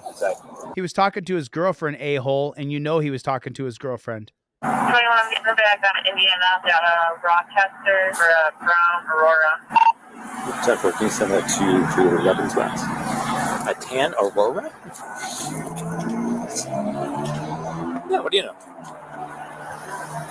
Now, I'm showing this to you guys for a very specific reason, for a very specific... AMG Stealth just handing out memberships. If you guys didn't get a membership, I don't know how it works, but thanks, AMG Stealth. I appreciate it. AMG Stealth is one of those people who supported me when I was in the dungeon. We talked on the phone a couple times. Really, really helped me a lot. So my gratitude and thanks to you, AMG. I appreciate everything you did for me when I was in the dungeon. I'm showing this video to you guys because I want to show you what happens in the end of this. It's only a minute or two away. I want to show you what happens here and how much we've lost the idea that liberty, America is founding on the idea of liberty.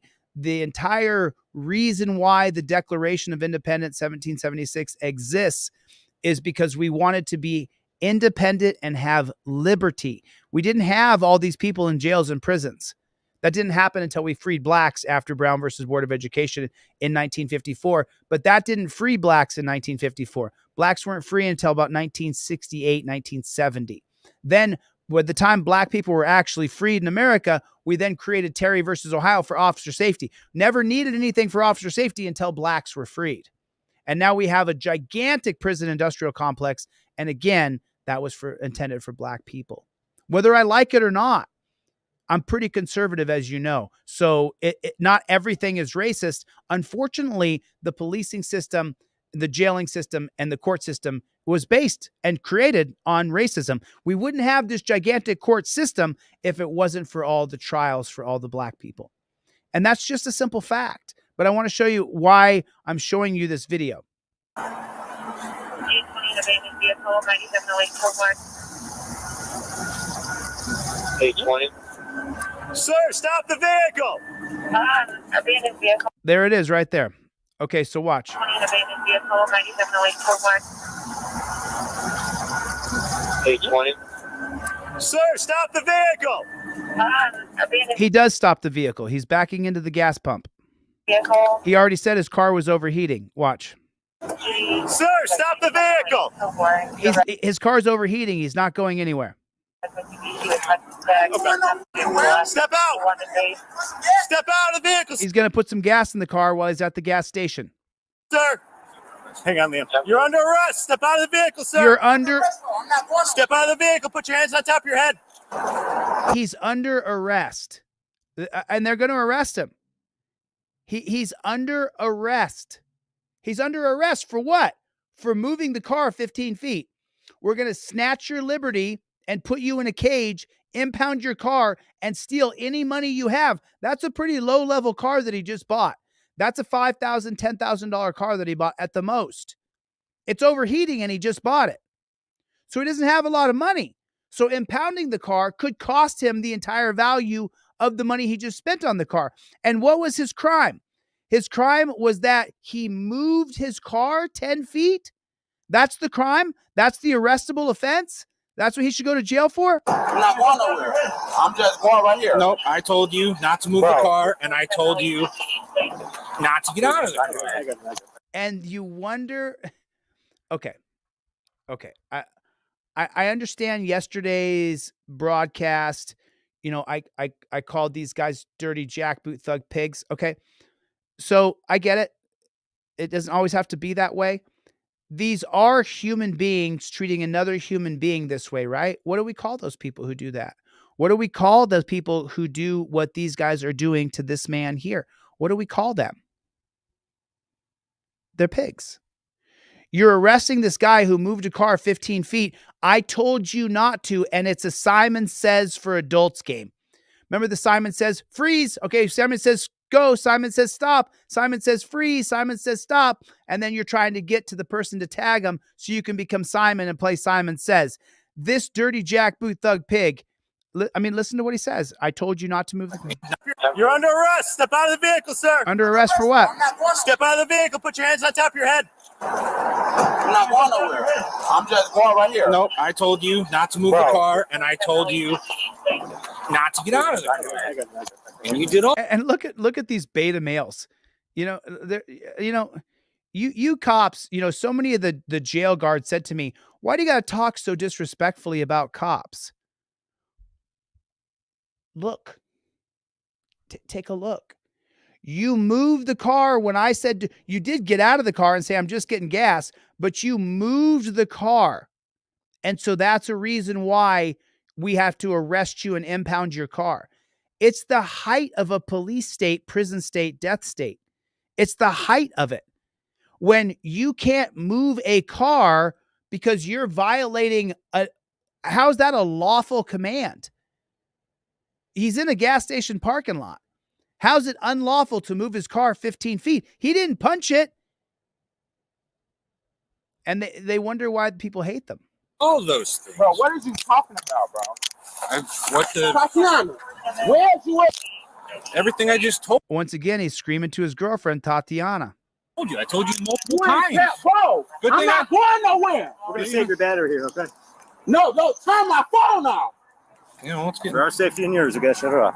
Oh, for our safety and yours, we have to turn. Now your phone has to be turned off? Did he just say the same thing that you say about the torture cuffs? For our safety and yours, we have to turn your phone off. They're getting rid of the record where someone else can hear what's happening to you.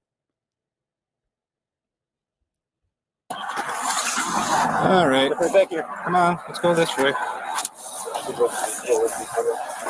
I'm not sure why you wanted to escalate this What are situation. you talking about? I'm not escalating nothing. Sure, you're the only one out here. What I'm doing. You're the only one out here screaming, sir.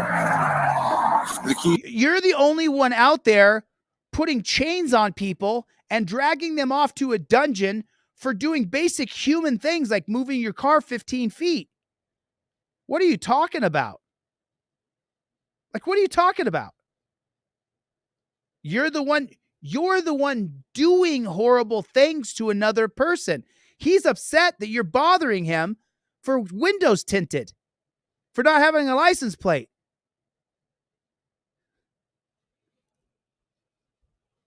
You still in the car, sir? They on my hood. They're on your hood? Yeah. So what are you doing? Don't put me in that car. What are you doing? You're under arrest and we're towing your car. Arrest for what?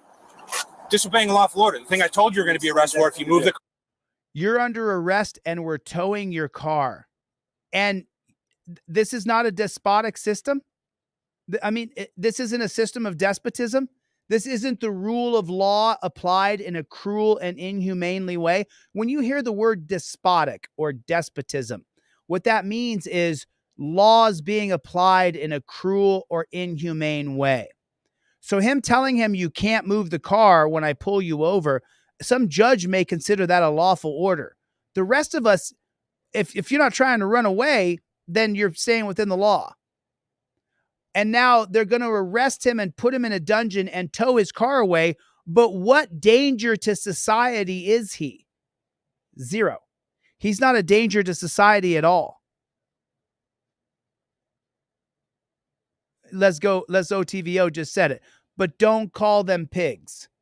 Look at what the pigs are doing. You're going to arrest a guy for moving his car and yelling at you.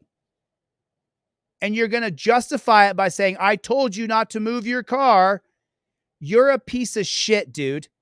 You are a piece of shit. You're a giant piece of shit. And the reason why I'm so popular is because I say the hard part out loud. I say the truth part out loud. You're a piece of shit pig. That's what you are. Oh, well, we can't have people just moving their car when I tell them not to move. He didn't flee. He backed up to the gas pump and got out. Does that annoy you? Okay, fine. It annoys you. Should the man be put in chains? His car be impounded? And him taken to the dungeon? Absolutely not. But don't call them pigs. They don't want to be called piggies. They don't like it. Why you gotta call them pigs, Chille? You're looking at the reason why I call them pigs. You're seeing it yourself right here. Car, you stepped out of the car. I just put the car back up. Which I told you not to do. Now listen to this cop splaining garbage. I'm not sure why you wanted to escalate this situation. What are you talking about? I'm not escalating nothing. Sure, you're the only one out here. What I'm doing. You're the only one out. Then he just said, I'm not sure why you wanted to escalate the situation. That's what he just said. He's not sure why you. I'm not sure why you wanted to escalate the situation by pulling your car into a gas pump. That escalated it for you? Maybe you have a problem hard on. Maybe you're the douchebag. Maybe, just maybe. Maybe you are the problem. He didn't escalate anything. He backed his car into a gas pump. He was at a gas station. And now listen to the lies and the pig-splaining. Out here screaming, sir. The key's still in the car, sir? They on my hood. They're on your hood? Yeah. Okay. So what are you doing? Don't put me in that car. What are you doing? You're under arrest and we're towing your car. For what? Disobeying a lawful order. The thing I told you were going to be arrested for if you moved the car, you stepped out of the car. I just put the car back up. Which I told you not to do. Let me talk to you. Stop. I can talk to you. Well, let me talk to you. You can talk sitting down. Okay, let me talk to you. Sure. Let me talk to you. 345. Let me talk to you. Absolutely. What's up? Okay, stop. Go move. No. He's going to buck you in. I'm not going to close the door. Don't me in. This is policy. Just let me talk to you. Sure. Come here. I'm right here. Okay, come here. I'm right here, man. All What's right, up? come here. Stop. Come here. Just come here. I'm right here. Just come here. I'm right here. No. You and I can talk. Okay, can we My talk? body No. cam is all right. right here. Listen, I have to go get my kids from school. Can you please just write my ticket so I can go home, Okay. please? We are well past that. We not past nothing. Oh yeah, we are. You've done nothing but scream and yell at me this entire time. No, we're way past what? Hold on a second. I want you to pick up on something here. Okay, please just body cam is all right here. Listen, I have to go get. Okay, so now he explains to him, we're two men with egos. You're harassing me over nonsense you could just give me a ticket for. Give me a ticket and let me go home. My kids from school. He's got to go get his kids from school. Can you please just write my ticket so I can go home? Okay. Right, because he hasn't threatened to hurt anybody. He hasn't tried to hurt anybody. He's no danger to himself or society. Listen to what the pig says. Please. We are well past that. We're well past that. When I become mayor of LA or governor of California, when I'm in charge, that phrase, we're past that now, will be banned. We're not past that now. You've lost your patience. You're past that now. This is a free American. This guy's a free American in the United States. Your patience is gone. We're not past any point of no return. He hasn't smacked a kid in the face. He hasn't shot a dog. He hasn't attempted to run anybody over with his car. We're past your emotional state of being in a sane way. We're past your perspective of you having absolute dominion over another person. He moved his car when you told him, don't move your car. Then he moved the car 10 feet. That's it. Impound your car, arrest you, take you to the dungeon, and steal your money. That's what you're seeing here. We're past that now means that I've lost my emotional platform. I've lost my emotional base. We're past that now. I can no longer go back because I'm so worked up emotionally. He says, write me a ticket and let me go home, which is what should happen here. But we've allowed these pigs to have absolute control over us. We've allowed the Supreme Court to be unelected. We have given the power to impeach Supreme Court justices to the Senate. We haven't changed that. That has to be changed. You and I have to have, by the voting pool, be able to impeach Supreme Court justices. Do you know how many presidents have been impeached in the United States?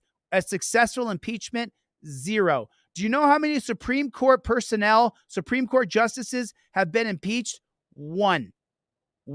Salmon Chase, Supreme Court justice from 1796 to 1811. He was impeached. The impeachment failed. We keep on giving all of our power to government agencies saying, hey, help us, help us, help us, when we should have all the power. This guy should not be going to jail. Is he an asshole? Maybe. He might be an asshole. Is the cop an asshole? Certainly. He's certainly an asshole. But he should not be being drug off, his car impounded, his life turned upside down. The well-being of his children is not up for discussion. We're past that now. But don't call them pigs. Not past nothing. Oh yeah, we are. You so I can go home, Okay. please. We are well past that. We not past nothing. Oh yeah, Exactly. We're not past anything. we are. You've done nothing but scream and yell. Okay, scream and yell, but how is that a danger to society or a danger to yourself, a danger to your children, or a danger to me? None of those things. You've screamed at me, you haven't appreciated me, but that doesn't make you a danger. Entire time. Okay. All right, stop. I gave you multiple commands not to do things that you kept doing. Just stop. I warned you multiple times. Just stop, he's saying. Just stop. It's gotten out of hand. Man. Stop.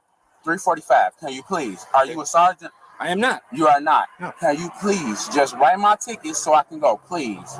Yeah, I'll write them at the station. Watch your No, stop. Rashawn was hit with a misdemeanor count of obstructing an officer, as well as citations for driving without insurance, no valid registration, no front or rear license plates, illegal tints, and illegal headlights.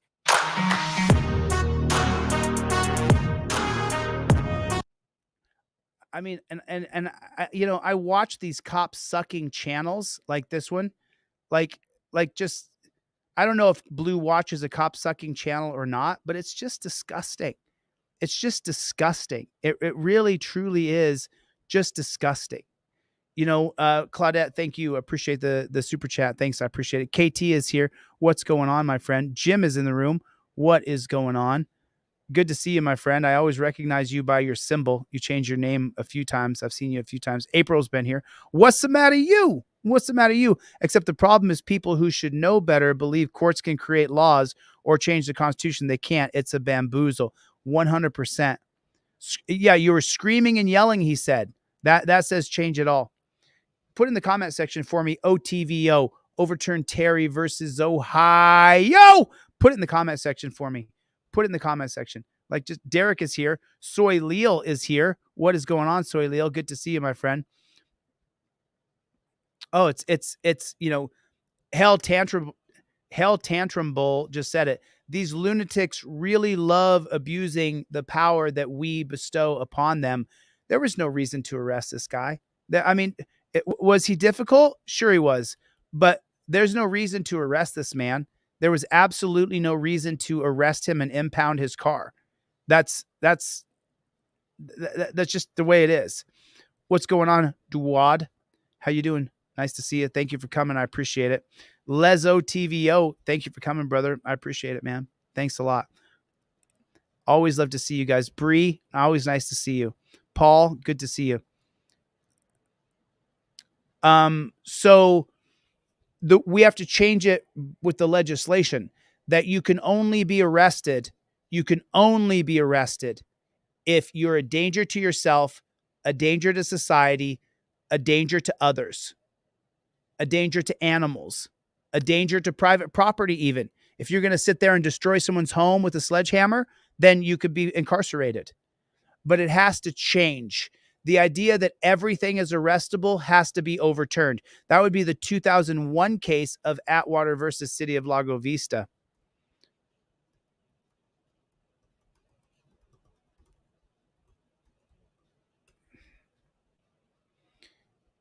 Here's the case of Atwater versus City of Lago Vista. This case has to be overturned.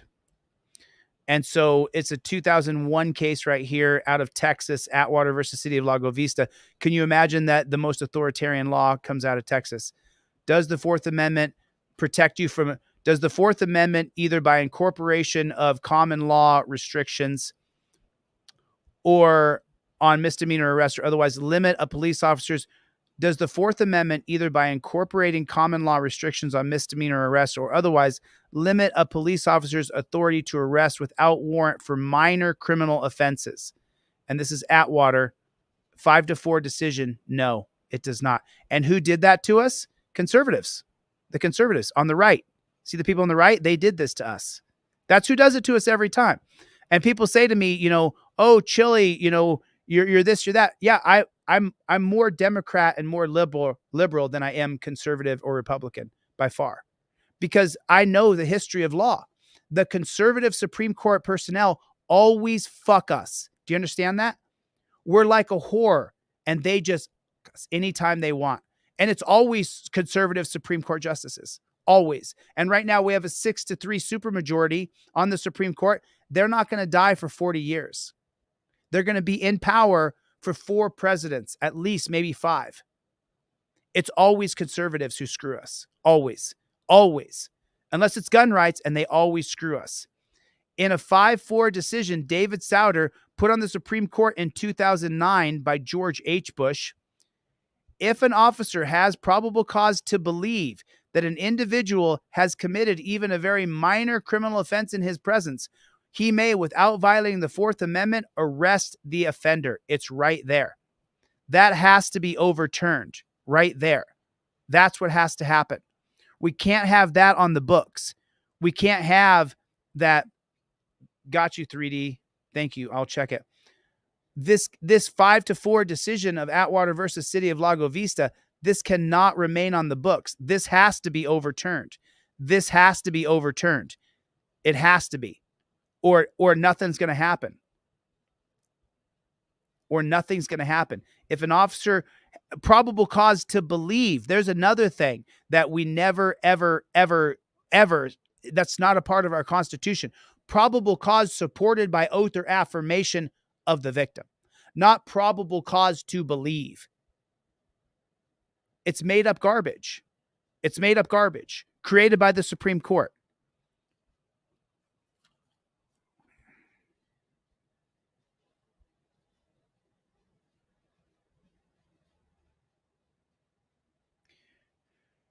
I'm going to read off a bunch of things tomorrow. Holy shit. Wow. Thank you, 3DG. 3DG just donated $500 just now. Amazing 3DG just donated $500 for the lawsuit against Zimmerman, against Batolo, and against Bork. Thank you, man. I appreciate it. Thank you, dude. We don't stop. We're not going to stop. We're not going to stop. I'm going to take all of this money right here. So far, there's 900, and there's Chevy bucks in there a little bit.